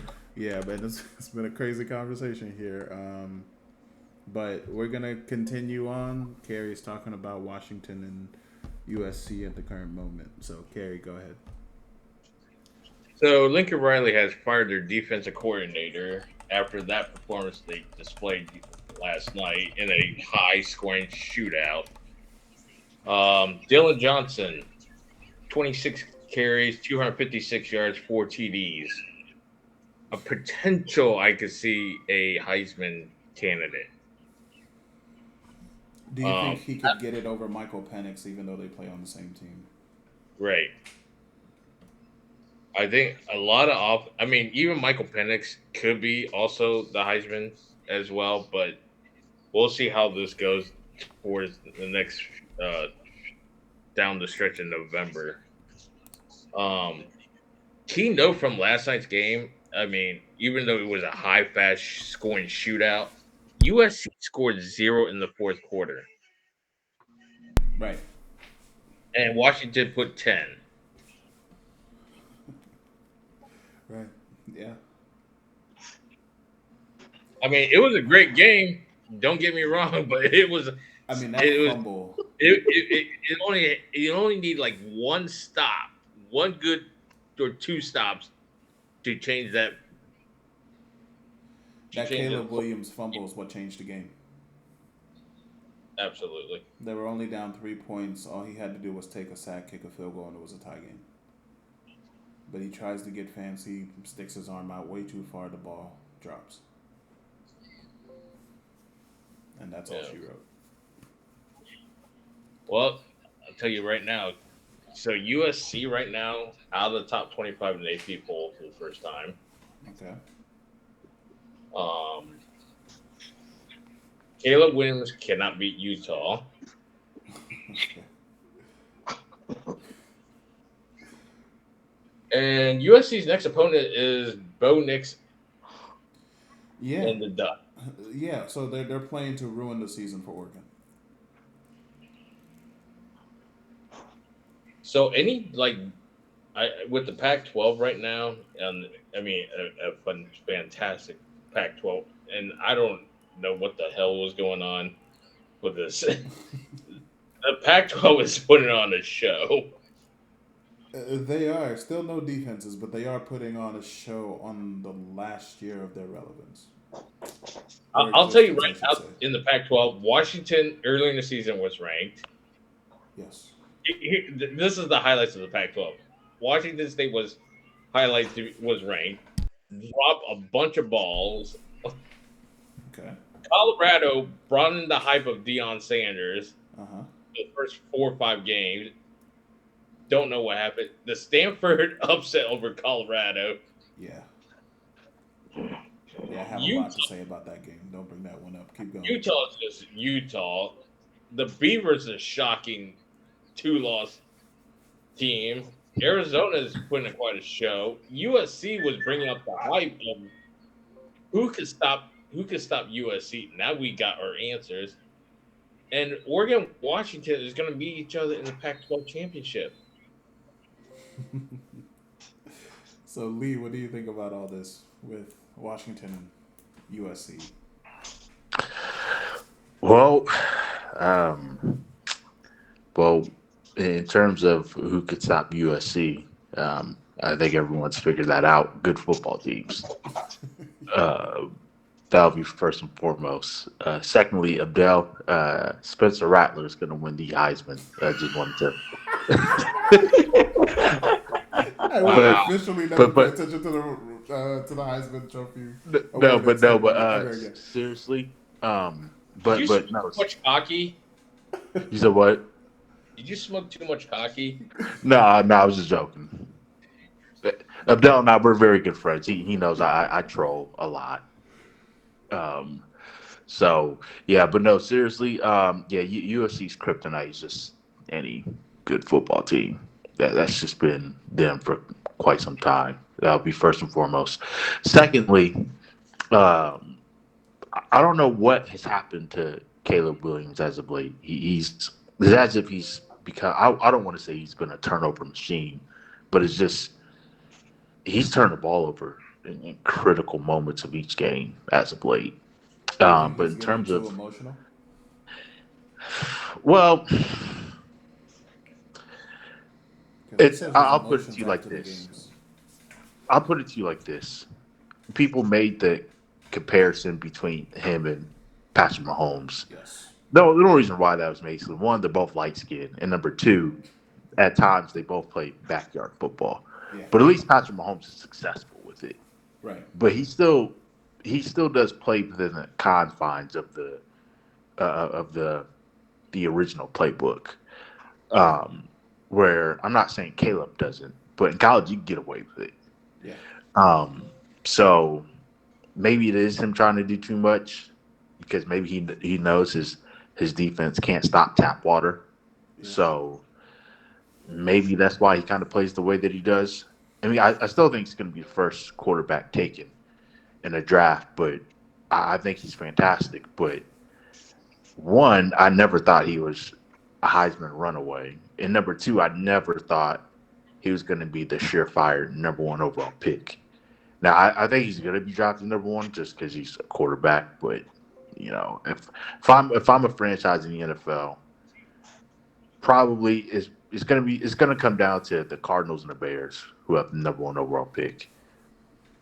If I'm a team that has draft capital and has a lot of assets to trade for a number one overall pick, the Texans, I'm doing it for one specific player, and that's Marvin Harrison Jr. Yeah. I doubt they're going to do it, but that's what I would do. Or if I'm the Bears, I don't think Justin Fields is a bad quarterback, but he's never really had decent talent around him, and the offensive line is still trash. So I would draft Marvin Harrison Jr. number one. But to answer your question in reference to Washington, it's going to be interesting. I do. Marvin is the best quarterback. He's the best player in college football. Period. Regardless of position, best wide receiver, best player, but he's not going to win the Heisman. I think it's going to be probably the quarterback from Washington. What's his name? Penix. Yeah, Penix. Michael Penix. Yeah, I think he's going to win the Heisman. And that's incomplete. And that running back. That's what Another Kerry hit. was talking about too. Yeah. Yeah, another hidden gem, NFL talent.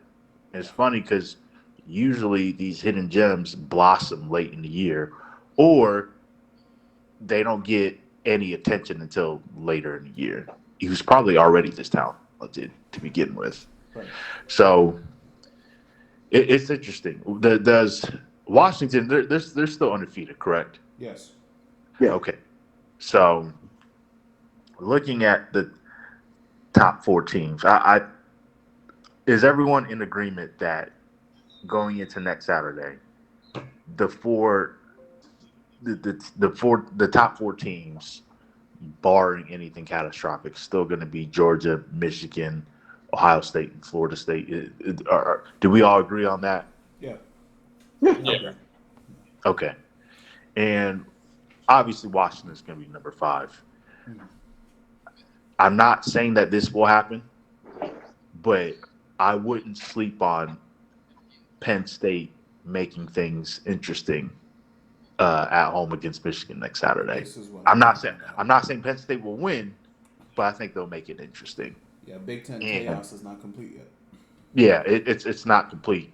Number one. Number two, just because of the nature of college football,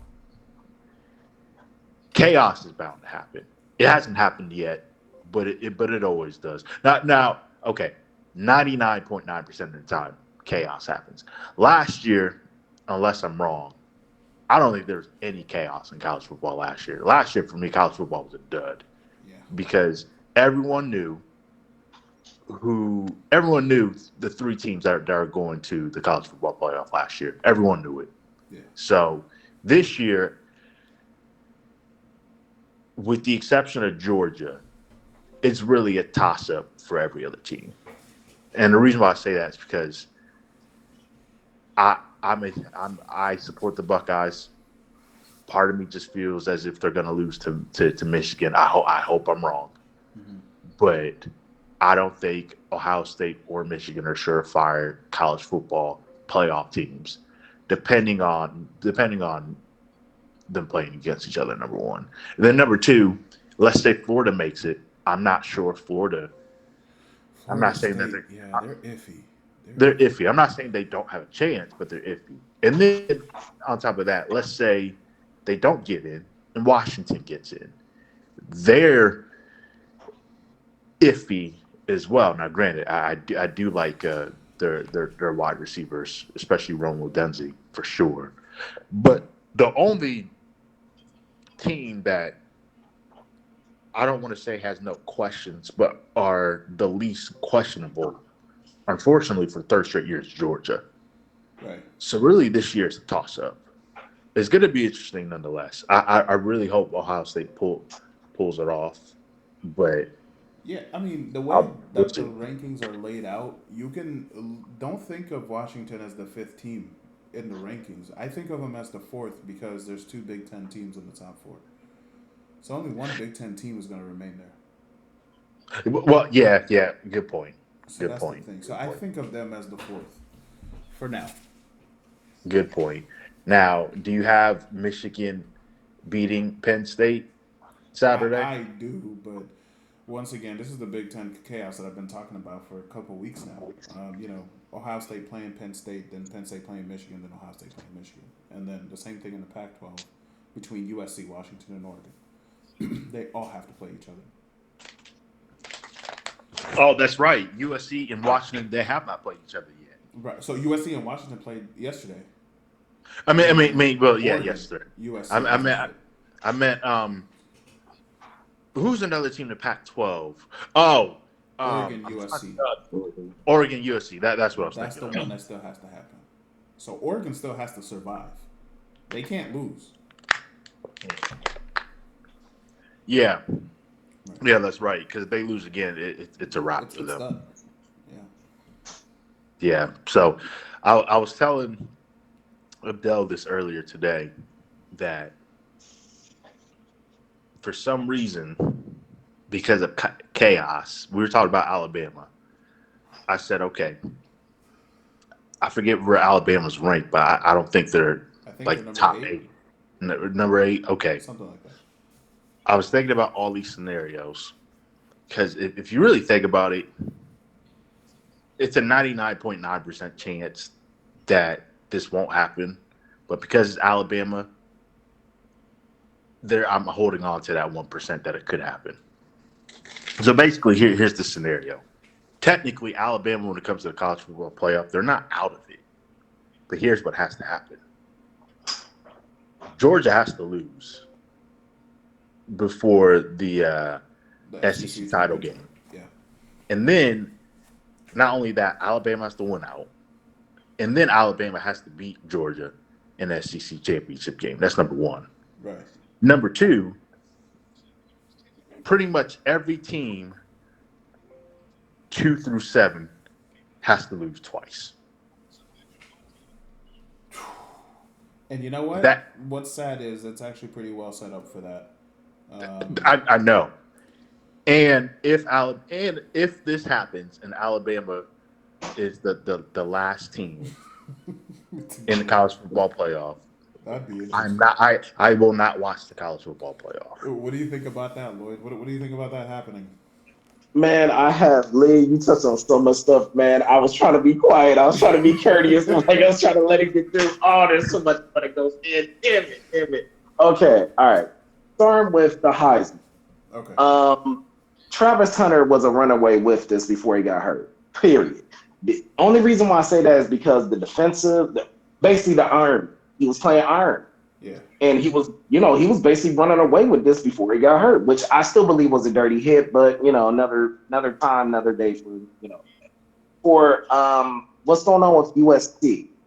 I think it's too much hype with Caleb. I think he got too much too fast. I think the pressure finally got to him, and I think Bo Nix is going to take him out. I really do. I think this is going to be one of those where USC, he's going to get exposed. Yeah. That's another point. Okay. And then just in regards of Georgia, I mean, going against Mississippi. Granted, I haven't really watched too much of Mississippi this year, but I see that this being just, you know, if Georgia is merciful, it's 35-12. Like, that's kind of where I'm at with it. I don't really see it being that type of game, but nobody's seen Missouri being that game either. I mean, Missouri came out and we already talked about it, so no need to go back into it. Lee, you missed it, but we had a deep with the conversation. But in regards of Georgia, I mean, they're gonna fall. They're gonna fall. It's just a matter of time. Like, who's gonna do it, and is it gonna be a situation where is it Tennessee that's gonna take them out? Is it Georgia Tech? I don't. So I mean, I think they coast to the playoff. I really.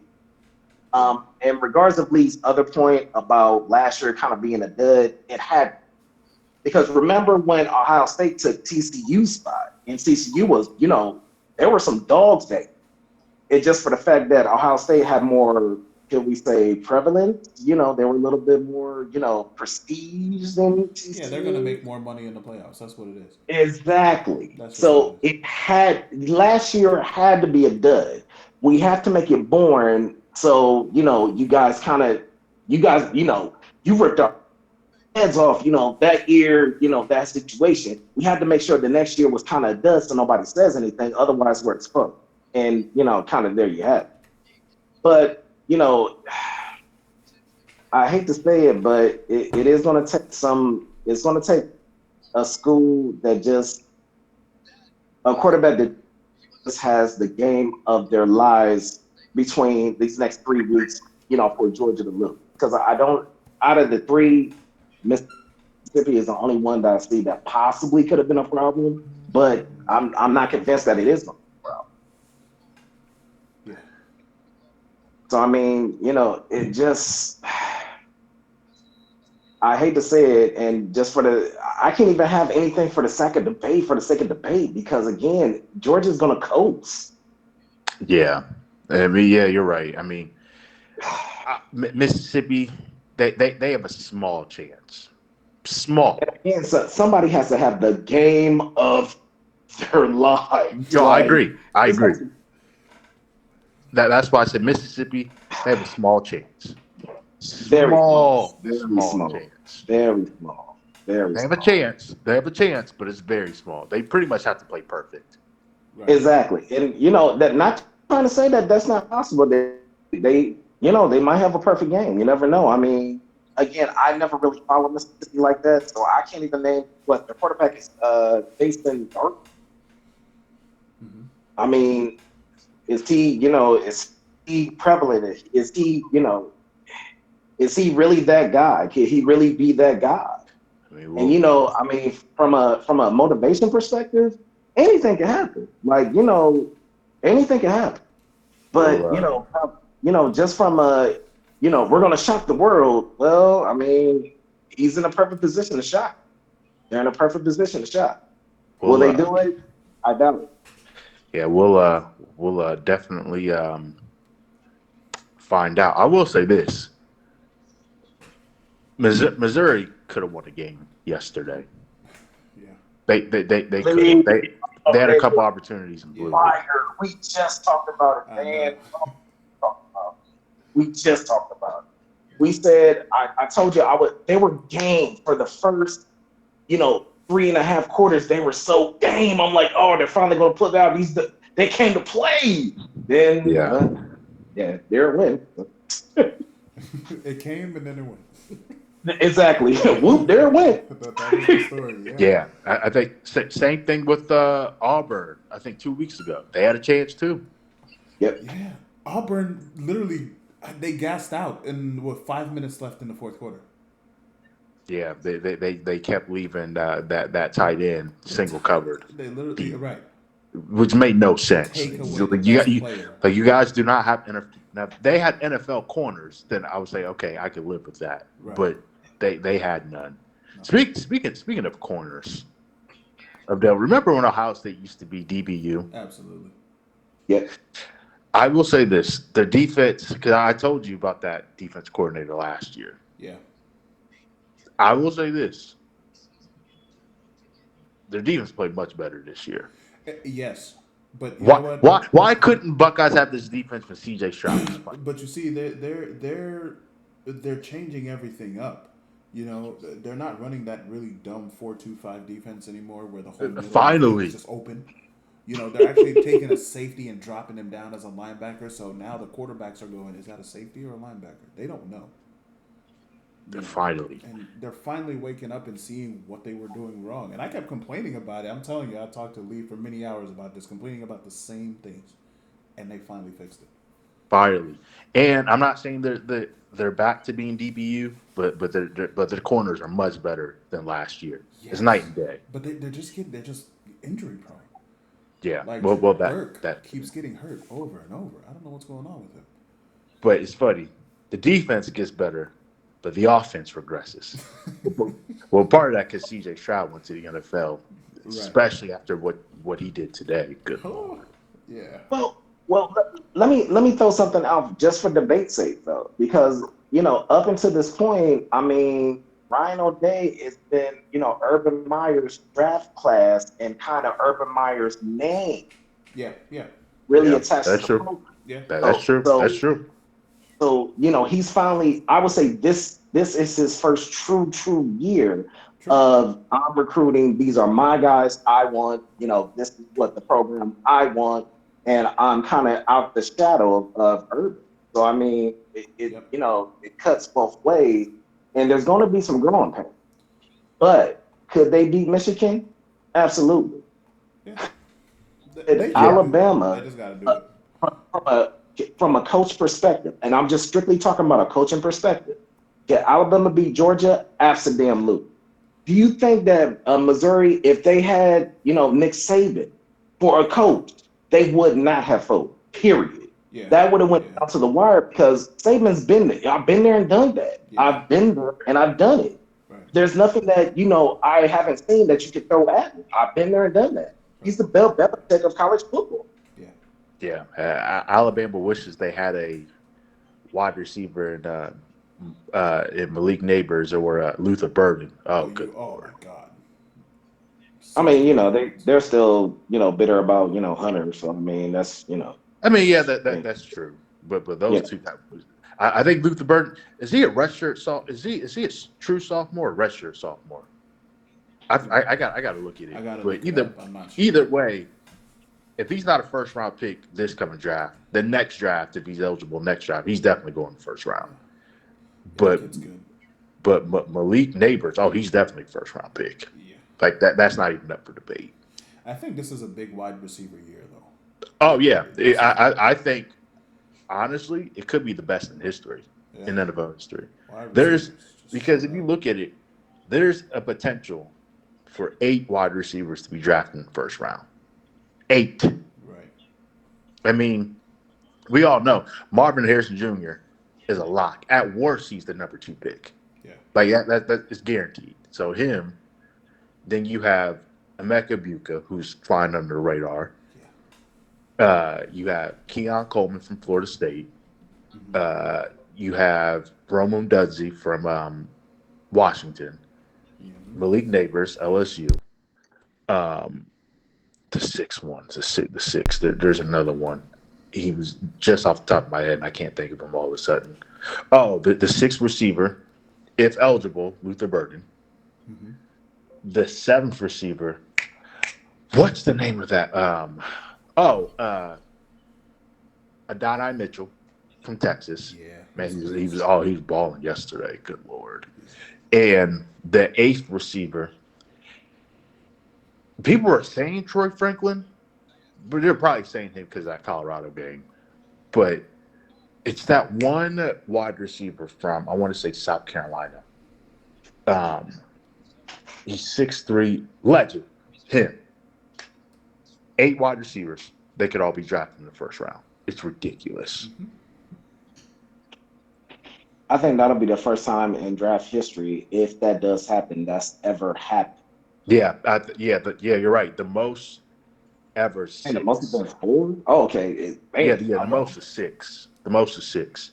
The last year's draft class, the year before, I think the last 4 years, it's been at least 4 to 6 wide receivers drafted. It's funny because now, back in the early 2000s, when there's just I formation, a cloud of dust, if you drafted a wide receiver in the first round, he was just the cherry on top. Okay. Now he's a necessity.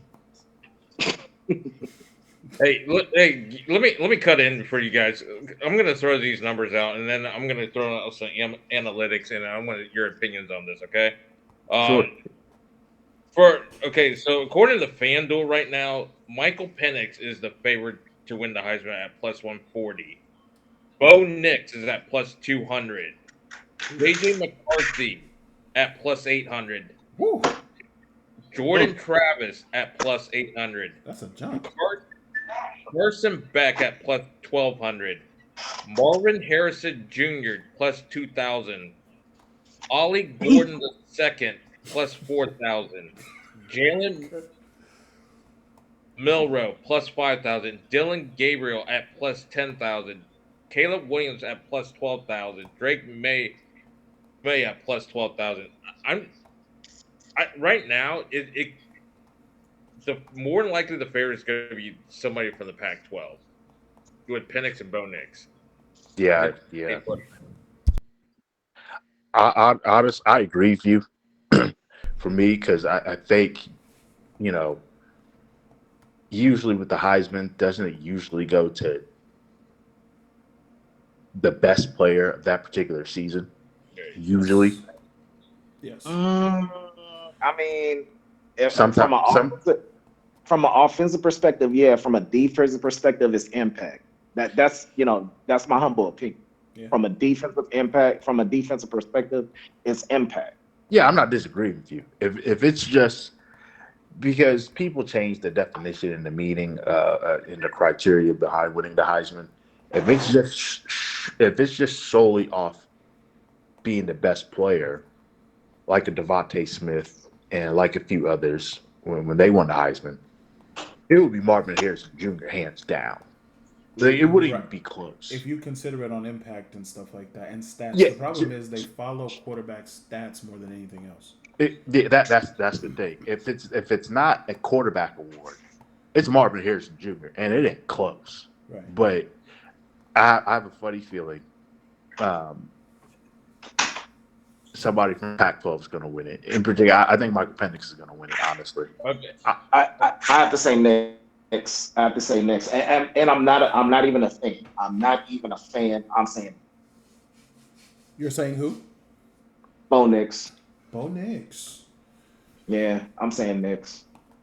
All right, let me throw a couple more things out.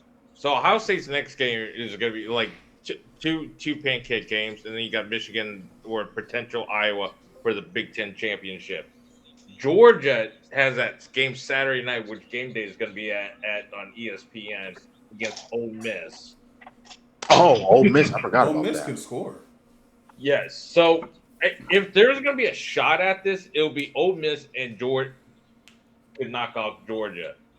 Yeah, you're right. I forgot about Ole Miss. I was thinking about Mississippi. Yeah, you're right. That's Michigan's going to have the next. If Michigan does make it to the Big Ten championship, they're going to have the next 3 of the 4 big games against Penn State, Maryland. We'll just leave that out. Ohio State and then Iowa. Then you got Florida State. They have the easiest path, so they cannot lose one game. Because if they do lose one game, they are no longer in the conversation for the college football playoff. And no, it's a wrap. It would be against a Louisville team. Hey, and Lee, not to cut you off, Kerry, one quick question because I really want to get this out. Do you think Penn State's spirit is broke after they played us, where if it would have been Michigan first and us second, like just say, the season, we flip-flop game, do you think that Penn State could have took out Michigan? That one that played us? That's a good question. I would say if it was a nip and tuck battle and it was very close and maybe the talent was on par, then I would say, okay, they're probably broken. But because there was somewhat of a talent disparity And they knew going in, like, hey, it's not that we can't win, but we got to play darn near perfect to win. And they didn't do it. It's like, okay, we can make some adjustments and we can hold our heads high for the remainder of the season. Because if you look at it offensively, Ohio State and Michigan are different. Very different. Very different. Ohio State is pretty much predicated off of Marvin Harrison Jr. Right. And then as of late, Trevion Henderson, who he has first round. I don't think he's going to be drafted in the first round. If he does, he's got to ball out these next 4 weeks going into the playoffs, and he's got to put up darn near Heisman numbers. And if he does, he would be like a late first round pick. But I have to disagree with you on that. I have to disagree. I think he could play lackluster these next 2 weeks, and if he has that type of game, I'm talking about 150 to 200 yards against Michigan, I say he's late first round, if not mid. If he has that monster game against Michigan and puts them over the top, I say, and I'm talking about Maurice Claret numbers. I'm talking about Elliott numbers. Hell, even J.K. Dobbins numbers. If he has those type of games against Michigan, he's mid first round.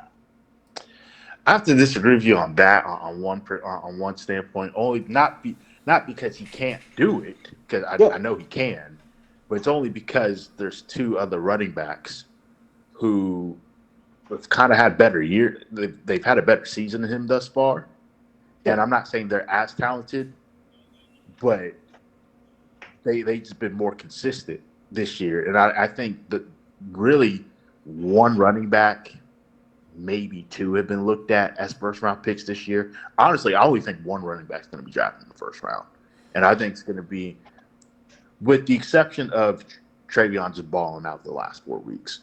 But if he doesn't, one of these 2 running backs is going to be drafted in the first round. It's going to be Jonathan Brooks from Texas or Trey Benson from Florida State, if they just ball out. Those were really the only 2 running backs that were looked at as potential first-round picks going into this year anyways. And see, this is the thing.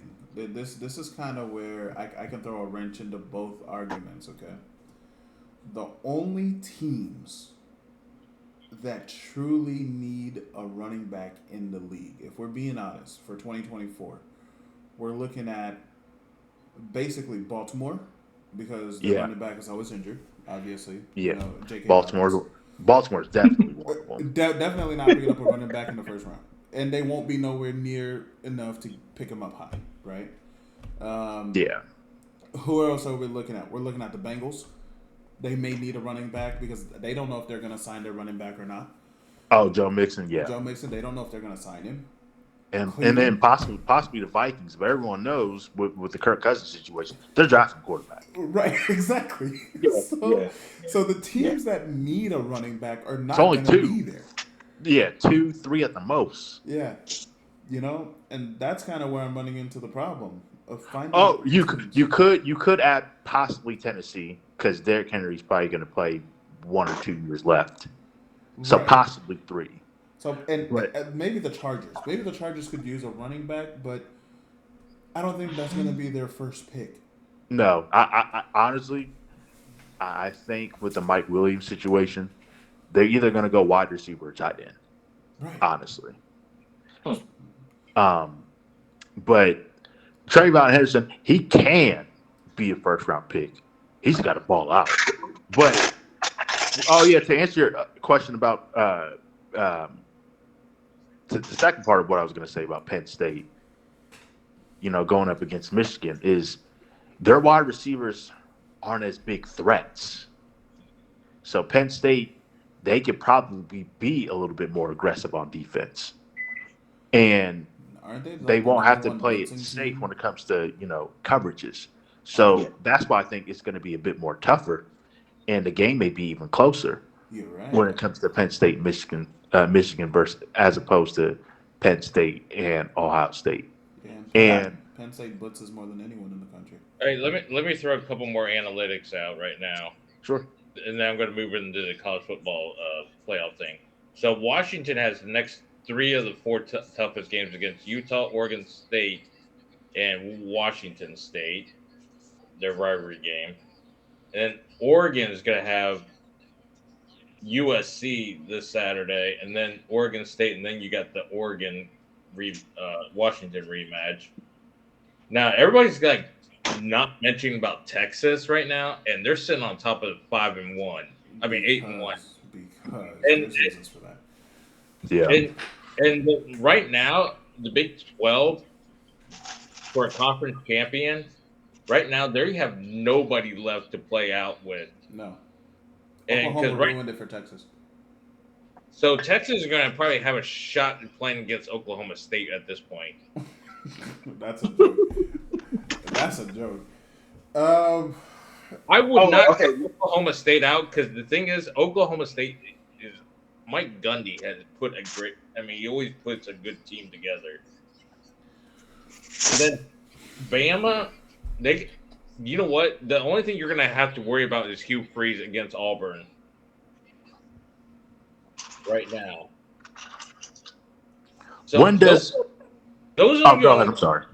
those are your threats into the college football playoff. And Louisville sitting at quietly at 13 is probably be facing Florida State. So those are your probably shots at the trying to fluctuate on the top four.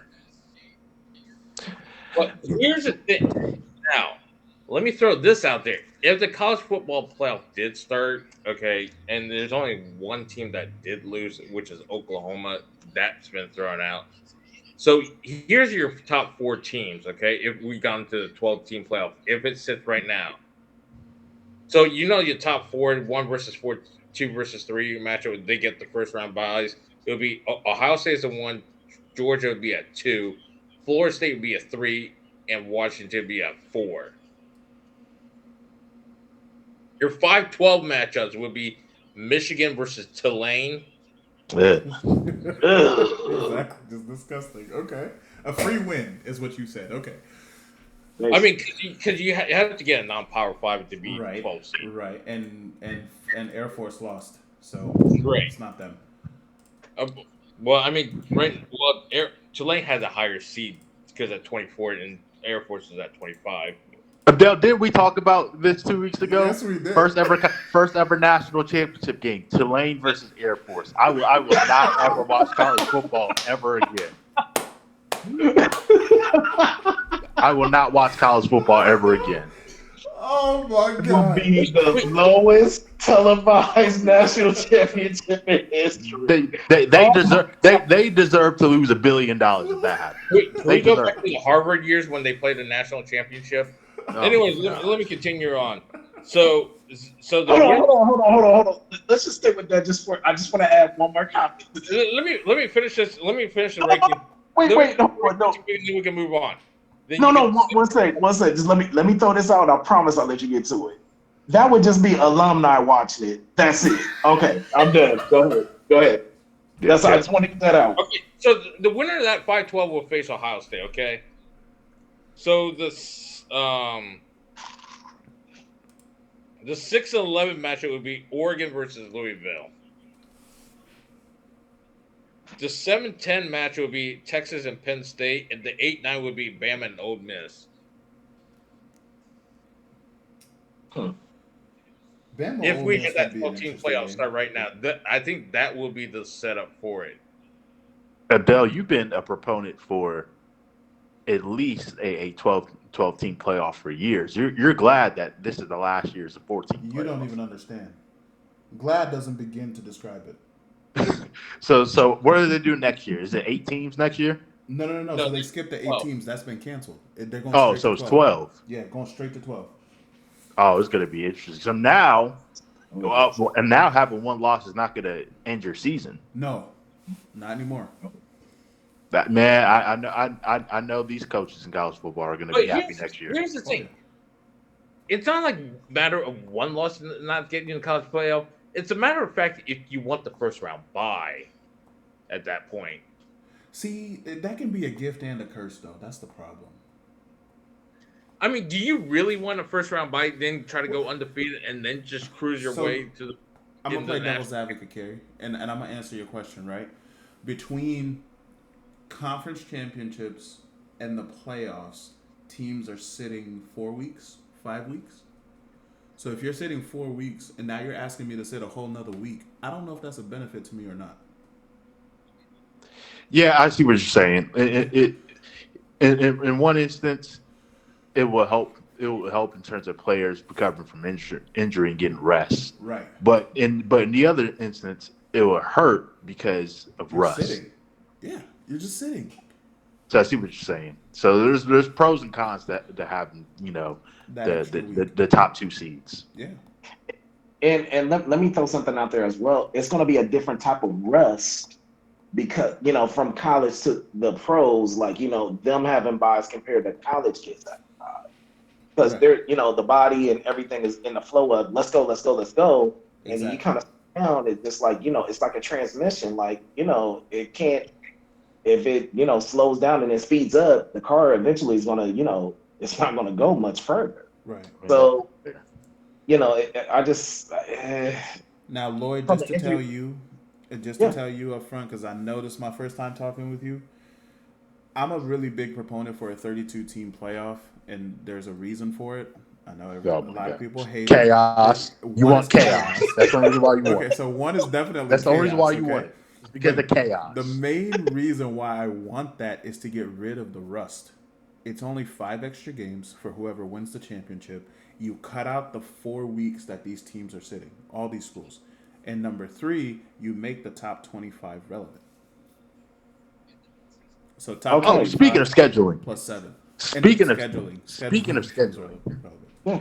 Speaking of scheduling, Abdel and I we've talked about this um, at length for years now. Yeah. College football, the FBS Division One college football, they have to get rid of cupcake schedules. Get rid of it. Yeah. If you want to have cupcake schedules, Preseason. have it for preseason. You get 3 preseason games. You get all the cupcake games you want, all of them. Yep. You get three. You get three of them, and then once the season starts, you got to play big boy Big boy football. football. Number one. Number two, I don't care. I don't care if you're in the SEC, Big Ten. You got to travel. Yeah. Got to travel. None of this neutral field. I'm not talking about traveling where Alabama goes to Texas. the Cowboys, Cowboy Stadium. No, that doesn't count. I hate know. that. No, no. Alabama has to go to Ohio State. Ohio State has to go to Texas. Yeah. That's what I'm talking about traveling. And then number three, last but not least, you can't try to finesse your way into scheduling as well. No West Alabama Southern State. None of that. Exactly. You Like play that should only be play a preseason game for those schools to preseason make only. their money. But it should not Preseason count. only. Okay, And oh yeah, this is the last thing I was gonna say. Yeah. And when it comes to Alabama going to play a Big Ten team, oh, you can't schedule it for September. No, you got to schedule it in October or November. Right. Thank you. Come play in the Don't cold. you're not slick. You're not slick. Okay, now, in regards of adding extra games, that point is similar to what the pros are saying. You can't add extra games because it holds a potential for more injury. Granted, it's going to be more football, and I'm all for that. But Okay, if the injury so starts to I'm come up a glad you little said bit that. more, then, I'm you actually know that. really glad you said that, Lloyd. Yeah, The reason but to add give the me 1 preseason. second. Bro. Go And ahead. then in regards of the neutral fields, like I'm for it, but it takes the fan out of it in a sense Yep. because I don't. It's something about like, for example, Ohio State versus Notre Dame. They said like half the stadium was Ohio State, so that kind of takes that excitement out of still supporting your team and this, that, and the third by going to enemy territory. Like Ohio State and Michigan, that wouldn't be a rivalry game if it was played in San Diego. Like, come on, you know what I'm saying? Yeah, exactly. It gives it that extra meat and potatoes. It gives you that extra. especially when it's a blowout and it's on their field, it tastes more sweet. Yeah. So but the rest of your points, I'm all for it. But yeah, go ahead with the injury though. So with your injury, and Notre Dame has to join the conference too. Thank you. Join the Big that Ten. needed to happen years ago. that needed to happen years ago. They're way behind the ball. But way behind that. Let me say one last thing. I'm sorry. This is the last point. Conference alignment, please. Like USC going to the Big Ten makes no sense. That's the equivalent of that's just money. That's the equivalent of the Cleveland Browns joining the NFC East with the Dallas Cowboys. That makes no sense. No, that doesn't make any sense. You're right. They got UCLA, Washington, and Oregon. So I mean, now there's no excuse for it. Yeah, right. I agree. It just makes no sense. The traveling. First of all, since they're probably going to get rid of nice catch. Since they maybe, I don't know if they're doing away with the Pac-12 or Big 12 or whatever. They're getting rid of the Pac-12. Pac-12. Since they're going to go ahead and do that, first of all, Texas and Oklahoma, and Oklahoma State, all these other teams should have been in the SEC years ago. I don't know what's taking them so long. True. Like conference realignment in college football, please. I don't want to see USC in the Big Ten East. Oh, there won't be any makes divisions. No sense. There are not going to be any more divisions. They're getting rid of that. Oh, really? So they're getting rid of the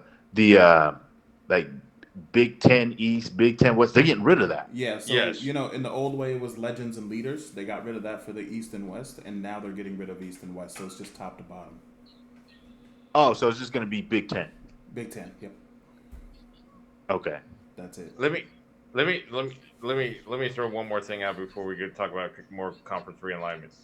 So if we had the top 4 teams right now for the college football playoff, it would be 1 Georgia, 2 Michigan, 3 Florida State, 4 Texas. They're just putting this in projection mode, according to CBS. In the Sugar Bowl would be Georgia versus Texas in the New Orleans at the Sugar Bowl. In Pasadena, California, at the Rose Bowl will be Michigan, Florida State. The remaining of the New Year's 6-day bowls, the Cotton Bowl would be Alabama and Oregon. I'm sure Odell's going to enjoy watching that game. Yes, I will. The Peach Bowl, Ole Miss versus Penn State. Interesting. That's interesting. In the Orange Bowl, Louisville versus Ohio State. That is not interesting at all. No. Ohio State Louisville will get dog walked. Yeah. Just dog walked. The only way I'm interested in that is Deserve the 2nd and 3rd strings are the only ones allowed. In the Fiesta Bowl will be Washington and Tulane. Oh my God! This is getting worse. See. And then next in the Big Ten, next in the national championship game is going to be Purdue versus Vanderbilt. I'm not watching that. I'm not watching that. And here's the thing. Either make these bowl games, relevant or get rid of them. Yeah, okay. No. Nobody cares. Nobody cares about the Nokia Sugar Bowl. Okay. No one cares about the Wheaties Sugar Bowl. No one cares. The Sugar Bowl is a New Year's 6-day bowl. It's just. Then these sorts of conferences that put like a big one on there on the map. They use as a the playoffs. There used to be a million. It used to be the first of all the Capital One Bowl, right. Nokia Sugar Bowl, Gatorade Bowl, Lay's Potato Chips Bowl, Coca-Cola Bowl. It was just all this nonsense. Like no one cares about all these games. Next is going to be Duracell Battery Bowl or the Iron Bowl. No. You're forgetting about the Tesla Bowl, the Monster Energy Drink Bowl, right. The Red Bull Bowl. I mean, there's a guy on late night show who has a bowl now. What is that, Kerry? Jimmy Kimmel. Jimmy Kimmel bowl. Jimmy Kimmel bowl. Man, that much. Come on. Man, Cincinnati wants to make a chili bowl. Like, come on. Oh no!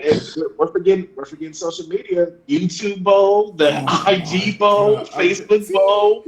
At this point, since they want to, cater to women so much, the OnlyFans bowl. Let me stop. I'm done. No, that's where we draw the line. Where is the line? That was the question of the day. That's where we draw the line. Let me stop. Starbucks bowl. if OnlyFans would overtake YouTube if there was a bowl. That is sad. If I ever hear a rumor of that bowl being discussed, I'm building my own planet. Isn't OnlyFans like the number 3 or 4 website visited in the world or something like that?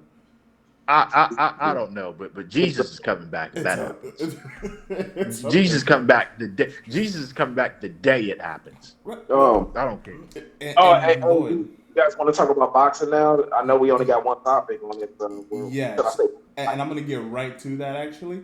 But I wanted to answer your question about the players getting hurt if they added extra games. When it comes to those preseason games, I have no interest in seeing the first team play. I only want to know what's on my bench. So if it's Ohio State playing Youngstown State, I'm sorry, I have no interest in seeing the starters. No, absolutely not. You better not put Marvin Harrison Jr. out there. But that's what I'm saying. But you know what? 2 years ago, let's say Ohio State is playing Hawaii at home. Marvin Harrison's on the bench. Why do I not know what this guy can do? Yeah, that's true. Okay. That's what I want to see. Just for debate's sake. Why do you care about the spring game? I don't. So, I don't. The spring game should be what they try to make the spring game out to be, to know what's on the bench, is what the preseason needs to be. Build morale for the smaller teams. You know what? Look, Western Kentucky is not beating Ohio State any day in its life. Okay, we know that. Okay, it's just not happening. Okay, but hold on. With the second and third team, let's bring up some history. Hold on, let's bring up some history. Who beat Michigan that year? Appalachian State. And they've been relevant ever since. I'm just saying, and it came out of nowhere, right? It came out of nowhere. Appalachian State, that's supposed to be Michigan's supposed to walk all over them. That's all I'm saying. You might get that diamond in the rough. You never know. That's all I'm saying. This how I know this is old, because Kellen Winslow Jr. was relevant. We got to. I forgot about that till now. He got arrested for exposing himself in Target. I literally forgot about that. Hey, did anybody forget Boise State beat Oklahoma in the Fiesta Bowl? Once again, it's the Fiesta Bowl. Yeah, Oklahoma didn't have other starters. I'm okay with that. The Statue of Liberty. I do remember that. Yeah, that was great. That was great. You know, and that's the morale booster I want these smaller schools to have when they play at Ohio State. Like, see what's on the bench. And Ohio State, Bama, Georgia, all these big schools have players on the sidelines that can start anywhere. And you'll never know about it. And then they end up transferring. You're like, well, why did he leave? He never had a chance to play because we don't even know what he can do. If Marvin Harrison 2-3 years ago was on that field in preseason games, you honestly think he'd be on the bench even when Chris Olave, Garrett Wilson, and all them were there? No. Speaking of that, Abdel, it still bothers me to this day that Coach Day, the irony, literally had Chris Olave, Garrett Wilson, Jackson Smith and Jigba, Jameson Williams, and Marvin Harrison Jr. in the same team. And he never ran a 5 wide receiver set with all 5 of those wide receivers. What happened? Jameson Williams went to Alabama and became the number 1 receiver. These are the players on the bench to this day that bothers me. That is coaching. Yeah. To this day that bothers me. Yeah. You know what I mean? So, but I digress. That can be a whole topic on its own. But like you said, we'll move on to the boxing fight because I do want to know what you got to say, Lloyd. So I'm gonna let you take the floor for now. Ngannou and Fury, Tyson Fury. Okay. So I want to throw something out there because here's what we're not talking about when it comes to that fight. Butterbean's the GOAT. No, I'm No, sorry. no, no, no. Mike Tyson's involvement with Francis Ngannou and just his training method, the whole king caboodle. And it goes back to the same point of why are not some of these old school fighters trainers? They are. Like I seen Floyd train one guy, and I mean from the beginning of training camp all the way into the fight and being Yeah. in his corner. Yeah. You hear all about them, helping out sparring and this, that, and the third. And granted, Tyson wasn't on his, Tyson wasn't a part of the immediate crew, but he was in attendance and he was all the way there, press conference, the whole king caboodle. So, he kind of got I don't want to say, he got an accelerated program. He got accelerated because because Mike Tyson's knowledge, the whole king caboodle of what to do in this situation, Yeah. how he was able to dissect Tyson Fury's whole entire fight plan, the history of him, everything. He showed so many holes in his game. Now, granted, Tyson Fury probably didn't. I would probably say he didn't train as hard as he would a Wilder fight or Anthony Joshua fight or something like that, and that's how he kind of got caught. But Francis Ngannou, like his stock went up. They're saying he could probably fight Wilder. They're saying he could fight Joshua, and he's saying it's going to be extremely competitive. They're just saying that what's going to be Mike Tyson's involvement, and all I'm saying is if Mike Tyson's going to be in his corner, really into his corner, man, we might be looking at the next era coming. And if this does happen, I see it really damaging MMA. I'm not saying it's going to be the end of it. I'm just saying it's going to put it's definitely Elaborate on going that a little bit. Why do you think it would damage MMA? Elaborate on that a little bit. Okay, so with MMA, they've been dominating boxing for at least the past 5 years. Granted, boxing still has the heavier ticket when it comes to fights. But if you think about popularity, MMA has like damn near 15, 20 different undercard fights all the way up into the main event. Of course. With a standard boxing main event or whatever, you might get 2 or 3 at most, True. plus the main event. Yes. And you're seeing more of the fights that you want to see with MMA, where if you look at regular boxing, like think about Pacquiao Mayweather, we had to wait 7 years for them to fight. Yeah, that was Mayweather's decision though. It was smart on him. Why fight Pacquiao in his peak? Fight him in his downturn. There's another situation. When it comes to testing this and the third, Pacquiao didn't want to give up any blood 10 days for the fight, and again that's where another thing. But what I'm saying is that we're not getting the current fight. I want to fight you in my time. Where MMA, that's standard. Because Dana White is saying, hey, nah, you got to fight me too. This is happening. Right.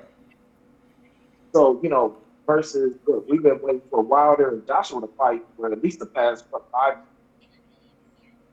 We've been waiting for the Tyson Fury and Joshua fight for the same time. Like, it just kind of no sense. MMA is one sanctioning body, and it's the whatever company you're with. So USC, Bellator, One Championship, whatever it is.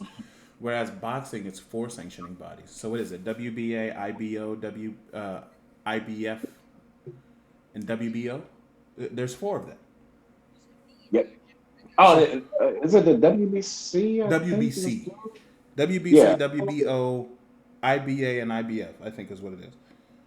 Yeah, it's too much politics. It's just too much politics. Like, hey, the Errol Spence and Bud Crawford, like, you damn near had to make sure that, you had guns out on everybody saying, hey, this fight's going to happen at this time. Even though Errol Spence been in, 2 car accidents? Yeah. And, and it's just, it's a huge win for boxing. It's a huge win for boxing.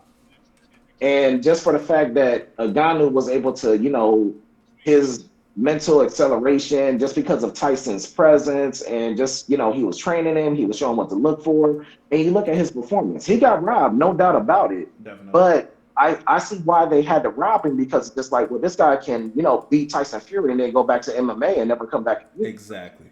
Yeah. So, Tyson Fury had to get the decision. Now, if it was a knockout, then we're looking at something different. Right. So, but just the way that his performance was, I mean, if I'm him, I might be done with MMA just for the purse itself. because I think he made more money off of this fight than he did all of his MMA career. Yeah, but that won't be true in the PFL. So it's true for the UFC because of the way the UFC structures payouts, but it won't be true in the PFL. His contract will pay him out even more over time. Okay. Yeah. And then let's even think about Conor McGregor and Mayweather. Same situation. He never made this much money in all of his career, except for his whiskey deal. But that's neither here nor there. But I mean, it just goes to show that there's still more money in boxing than there is in MMA. And Just you're right. just in a In the grand scheme of not a- things. yeah, exactly. But there's more money in boxing for the popular fighters. But for the Yeah, majority of fighters, there's actually less money. I would agree. I would Yeah, agree. I would so agree with that. and who was it talking about this? Oh, I'm trying to think of his name. He fights at Roy Jones. 135. He's one Oh, of he just fought you talking about Lomachenko not long ago. Oh, no, you're talking about Shakur. Shakur? No, Was it not Shakur? Shakur Stevenson. No. The other guy. Ah, Why can I God. not think of his Haney, name right Haney, now? Haney. Haney, Devin Devin Haney. Haney. Devin Haney. Devin Yeah. Haney. Yeah, he was actually on a podcast talking about this where he said what a lot of people got to realize is boxers don't get paid as much as people think. You only see the salaries of the popular boxers getting paid. Yeah. And that's Okay. it. Yeah. And that's kind of the reason why the guys are taking, more of the Mayweather financial model where, okay, the most important thing is me protecting my undefeated record Yep. because the money's going to come. It's just, I have to protect this record instead Yeah. of, me fight the best at my prime. Yeah. I'm just going to fight, just to protect my zero. That's why I'm not a fan of Tank Davis. Well, no, that man is a machine. No, I'm not a fan at all. Well, Floyd made sure that whatever fight they picked, he could win. oh, who Tank Davis? Yeah, it's a business decision on who he fights. They will never let him fight a Shakur Stevenson right now. Bud called him out. Bud Crawford called him out. He was like, "Hey, you want to fight at 147? I'll come down." He has no interest in any of these fights that he can lose, but in fights that he can win, oh, they're all about it. So in other words, he is Floyd Mayweather Jr. Part 2. Yeah, developed by Floyd's team, and all the finances are handled by Floyd's team. Not now. He's not with Floyd anymore, but they made sure for that to happen. And that's why when everybody was talking about like, oh, Ryan Garcia can take him, no, he can't. He never could. Ryan Garcia was another one of those guys made by Golden Boy Promotions, and pretty much they only picked fights they knew he could win until he got the Tank, and that was just a dumb decision. Problem with boxing, obviously the interest is not as high. Obviously, number one. Number two, there's way too many belts. Yeah, and did you know that the boxers have to pay for the belts? Did you know that? And it's a percentage of Yeah. their earnings. There's way Yeah, too many belts. IWC, Right. international heavyweight champ, IWC, European world heavyweight champ. It's like, Right. come on. You can have 4 champions in the same division, and then there's so many divisions. And the divisions are like 2-3 pounds apart. I'm like, come on. It's too many of them. It's like back then, if you were world champ, you were legitimately world champ. Right. You were unified. Yeah, man. It's just, yeah. It's obvious. Obviously, the interest is never gonna be as high. It's funny. I have a. No, but that's why Like MMA has blown up. Oh, of course. Like my And that's the reason why I'm saying that they're winning in regards of popularity, not in regards of purses in their current model now, but in popularity. Yeah, they're killing boxing because it's more exciting and it's more fights, and you get more of what you want. Where boxing, again, you gotta wait. Like there's not a Canelo around the corner, there's not a Bud Crawford around the corner, and Errol Spence, his stock kind of went down, but back then, I mean, he was running things. That's true. And Gennady Golovkin, the list goes on. But just for the fact of the present, just for the fight itself, going back to the subject at hand, I mean, Francis Ngannou, he proved that, hey, I could be here. And like it or not, I still think he's going to make more money in boxing than anywhere else. Yeah, because for the single fights, he can do that as long as he's calling out the right guys to bring the money. You know Well, what I I mean?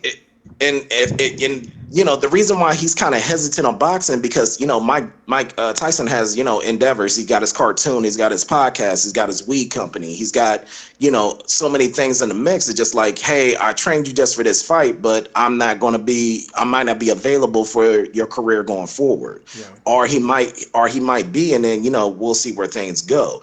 And the next fight they're talking about is him and Wilder, which that'll be another mega fight. That would be a mega fight. Who's willing to stand there and take the punch?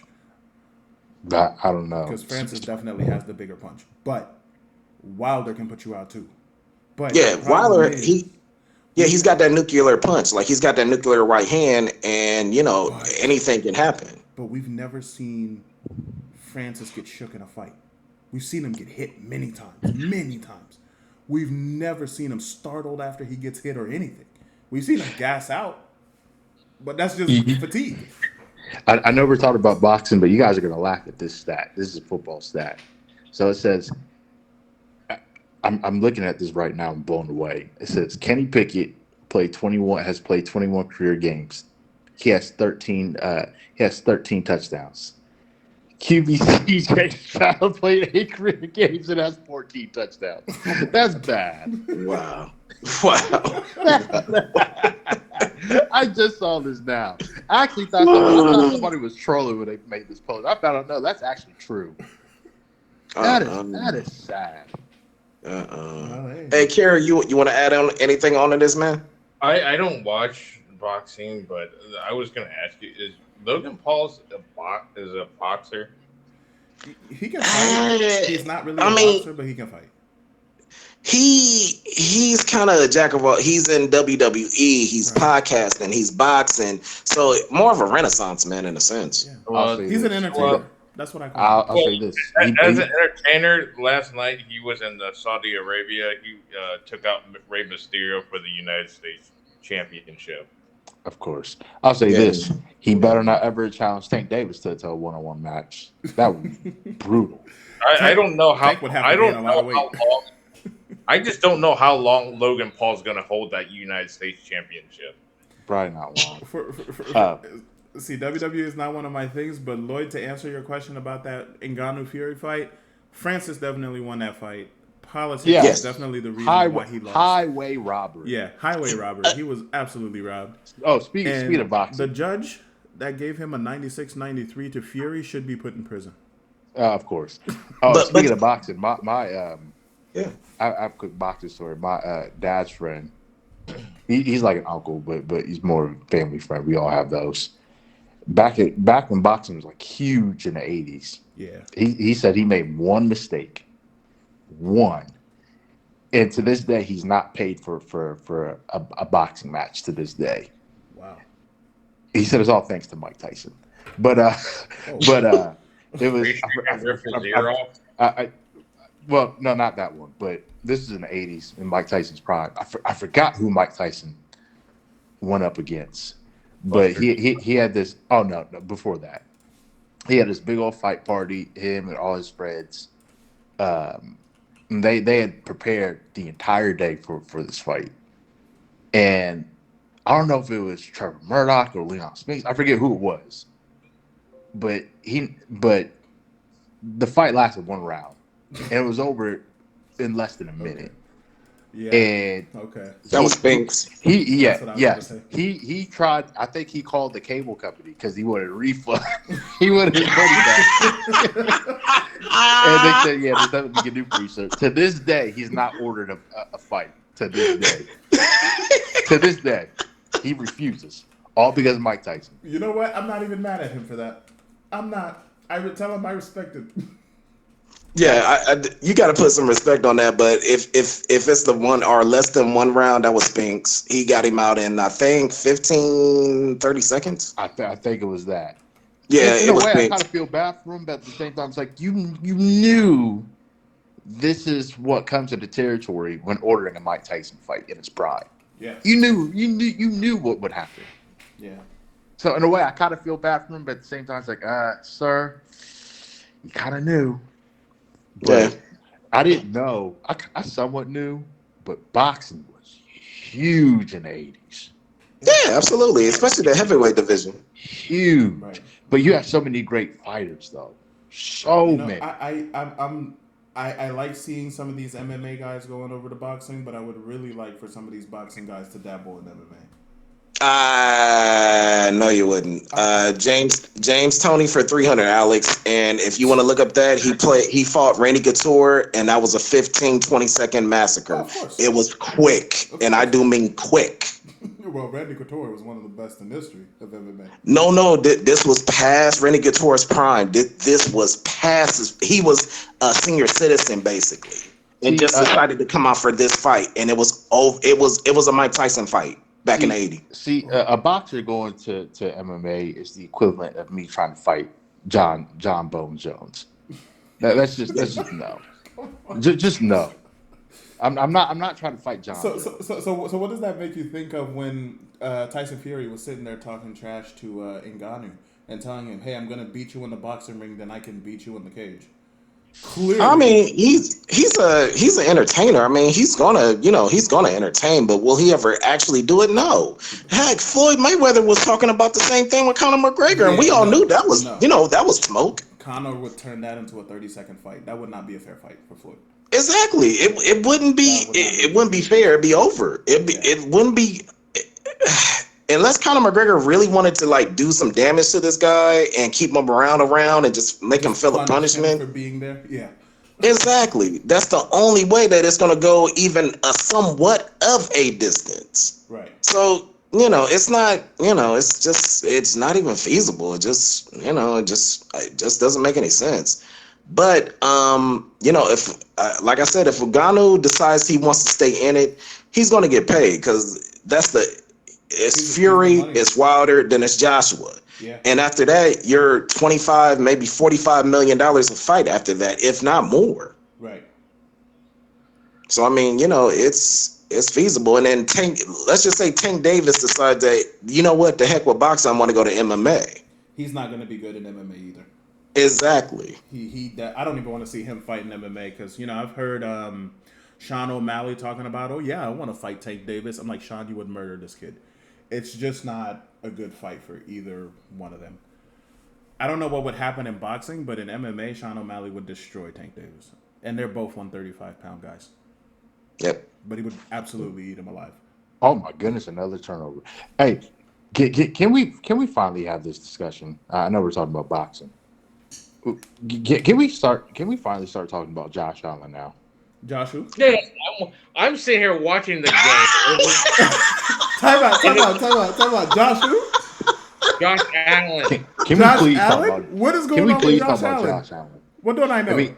I mean, no. Well, he threw a horrible pick earlier. Just horrible. A horrible intentional ground game. And then they forced the Bengals forced a fumble. Bengals fourth fumble. Yeah. I've said it for years. I'm just gonna go ahead and say it now. He's not better than Lamar Jackson. He's not. He's not better than Lamar Jackson. Jackson from UCLA. He's not better than Patrick Mahomes. He's not better than Lamar Jackson. He's not better than Joe Burrow. I mean, he's a good quarterback. He's good, but the NFL the NFL media has wanted to make this man elite and make him the best quarterback in football for the past 3 years. He's even on the cover of Madden. And it's absolutely, not only is it, I would say nasty work, but nasty work is saying that's nasty work would be nasty work. That's just wicked work at this point. It's wickedness. Jack earlier tonight. What the NFL is doing to prop up Josh Allen is wicked work at this point. It's like, look, he's a good quarterback. He's not elite.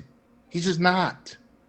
I got one name for all of your answers right here. The reason why Josh Allen is the way Josh Allen is now. Tyreek Hill. Really?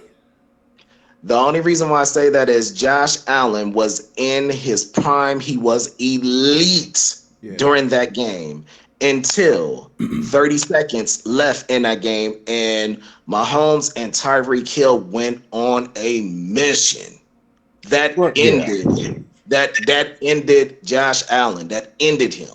Wow. He put every single thing. He did everything he could to win, and there's no disrespect in that. But I think Tyreek Hill just ended his prime. I'd take Wow. CJ Stroud over him, honestly. Well, That's Josh Allen is ranked fifth in QB passing. Tua is ranked number one. The guy already has like 9 or 10 picks already. oh Well, yeah. and Kirk Cousins is ranked number two in passing yards with Mahomes at three and Jared Goff at four. So he's like Andrew Luck. The picks don't even matter. With 10 minutes left, let's just move on to the NBA right now because Go I ahead, do just your want. thing. Do your thing. Oh I'm yeah, listening. Victor What, Wembanyama is what, winning. Just give him the Rookie of the Year. Just give it to him. well, I'm not going to go right there with that topic. What do you guys think of those courts that was presented last on Friday night? What courts? Despicable. Oh, the The courts. The courts. Yeah. Yeah, despicable. Interesting. Despicable. They I were swear horrible. the Chicago Bulls red is so far red. I was like, I think that you bring a bunch of Bulls in there, they would just clean and wipe the floor out. Wow. That sounds kind of Well, dark, but okay. Yeah, it well, was let, horrible. let me let me throw this out to you guys as well, and I want to get your opinion real quick. Steph Curry. Did Steph Curry make Draymond Green? Did Steph Curry make Andrew Wiggins? Did Steph Curry make KD who he is now? Did he make them And better? why I say that is Andrew Wiggins was a top five bust before getting to Golden State. Draymond Green was considered undersized before getting drafted and considered a bad player before the Golden State run. And Kevin Durant, they're saying he never would have got a championship if he never went to Golden State, which kind of proves true now. Go ahead, please. The one with Andrew Wiggins, he made his.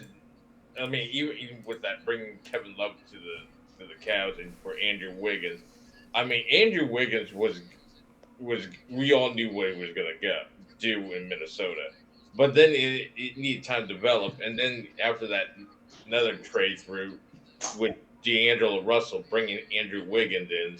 I mean, I think it just complements as another player to help him out with the scoring, with kind of like with Jordan Poole. You mentioned Draymond Green. Yep. I think Draymond Green is fine where he is. I mean, he's more of a defensive guy. I mean, he knows what he's doing. I think with the Warriors, what they have, the Warriors had drafted with these guys with Curry, Thompson, and Green. The players they develop and trying to okay, you got the old guys mixing with the young guys and they trying to complement each other. I mean, it worked for a while. Now it just like with Jordan Poole in Washington now, it just like now you bring an older guy like CP3 to throw in the mix. It was little guys with the young ones with Kaminga and Clooney. It's interesting, but only time will tell during the season. I mean, we saw the other night with the Warriors playing the Kings. Hell of a show. It was kind of like a 7 game series we would expect from last season with the Kings. Okay. Okay. Do you think CP is the answer for Kaminga? Could he make him Blake? Could he make Blake? Could he make Kaminga Blake Griffin, the new up and I coming? I don't know. We will have to see more of it as the season develops, as it goes, because it's way too early in the season, and they just started the in-season tournament. So we would need to see more what the Warriors are going to do this season. Okay. Fair enough. Fair enough. Guys, please speak. What you got?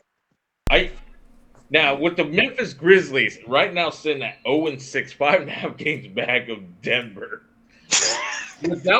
Without Jaw, I think Memphis is done with that 25 game suspension. I don't. They're buried so deep. I don't know how they're going to dig themselves out of the hole. My NBA knowledge is very lackluster. That's why I'm quiet. Damn it! Damn it! I was hoping you Yeah, had an input. Damn. yeah, Okay. With yeah. that, I mean, This with that whole gun thing, that I mean, going. I mean, it's like seriously, you're like people look up to you, and then you face a 25 game suspension. I mean, it's like he's gonna lose some sort of sponsors here and there. Already has. He already lost. I think they said about 75 million. Basically, he wants to be a gangster rapper. That's pretty much what it is. I'm surprised they haven't suspended him for the year for the league, kind of like for it. I mean, that's just probably more extreme. What do you think of Dell? What do I think about what exactly? With John Morant's situation? I mean, we had this discussion earlier this year. What do I think about him? Just, I don't know. Grow up. Just be mature, man. Like, you have everything at your fingertips. You can do anything in the world you want to do. Just, can you get your act together for just the next few years and then do whatever you want to do? I mean, That's all I'm asking.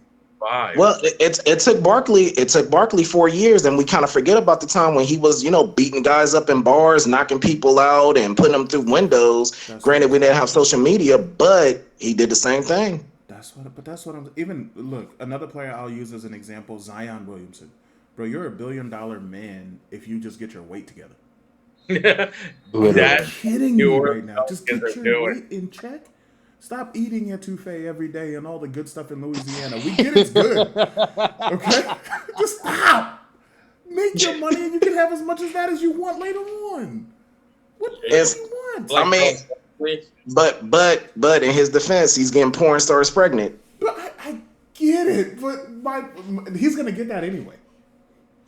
You don't need to go buy an etouffee to get porn stars pregnant. Ever since the season started, we haven't heard a peep out of her. Yes, we have. She's been hit with a couple lawsuits, and she's been deactivated from Twitter. You might as well really? Donut. Yeah, wow. she's gonna be the one that gets the OnlyFans bowl. Oh my god. Oh my god. Oh my lord. Just saying, she's gonna be the forefront. That's all I'm saying. She's for the streets. No. You know what? I people say she's, certain type of women are for the streets. You know what? The streets don't deserve them. The streets don't deserve those type of women. No, they're for the galaxy. They're for the galaxy. The streets don't deserve that. Just throw him on his face. Somebody's showing the streets some mercy. Yeah, the streets don't deserve that. They're for the galaxy. Where do we draw the line? Not even the streets ain't that bad now. Come on, y'all. Like, where do we draw the line, Lee? We gotta draw the line somewhere, man. The streets don't deserve some of these women out here. No, Preach. they're for the galaxy. Nah. There's a new level. Seriously, man, it's so bad. Like, man, I saw this. All right, I know we kind of going off topic, but real quick, I saw this one video where this lady said, well, in order to take me on a date, not only you got to pay, but you got to spend minimum $500 in a first date. Yeah. I've seen those videos. I'm not spending 500 seconds with you. Like, go away. Exactly. Like, what? Yeah. So let me get this straight. You need to wear a whole bunch of makeup to make yourself feel adequate, and I got to pay for your inadequacies. Yep. What? Not to mention, she didn't have a car and she was living with relatives. She didn't have her own place. Yep. Oh, don't get me started on that. And they'll say, well, if you can't afford it, just say that. But yet you want me to pay. Yep. Hey, man, there's a lot of men who are willing to simp out for that too. I'm not one of them. Yeah, I need them. Oh no, I've told them I'm not doing it. With 90 seconds left, projections on the in-season tournament, who's gonna go from the East and the West? Celtics For basketball? and Celtics, and maybe the Nuggets. Nuggets, Miami.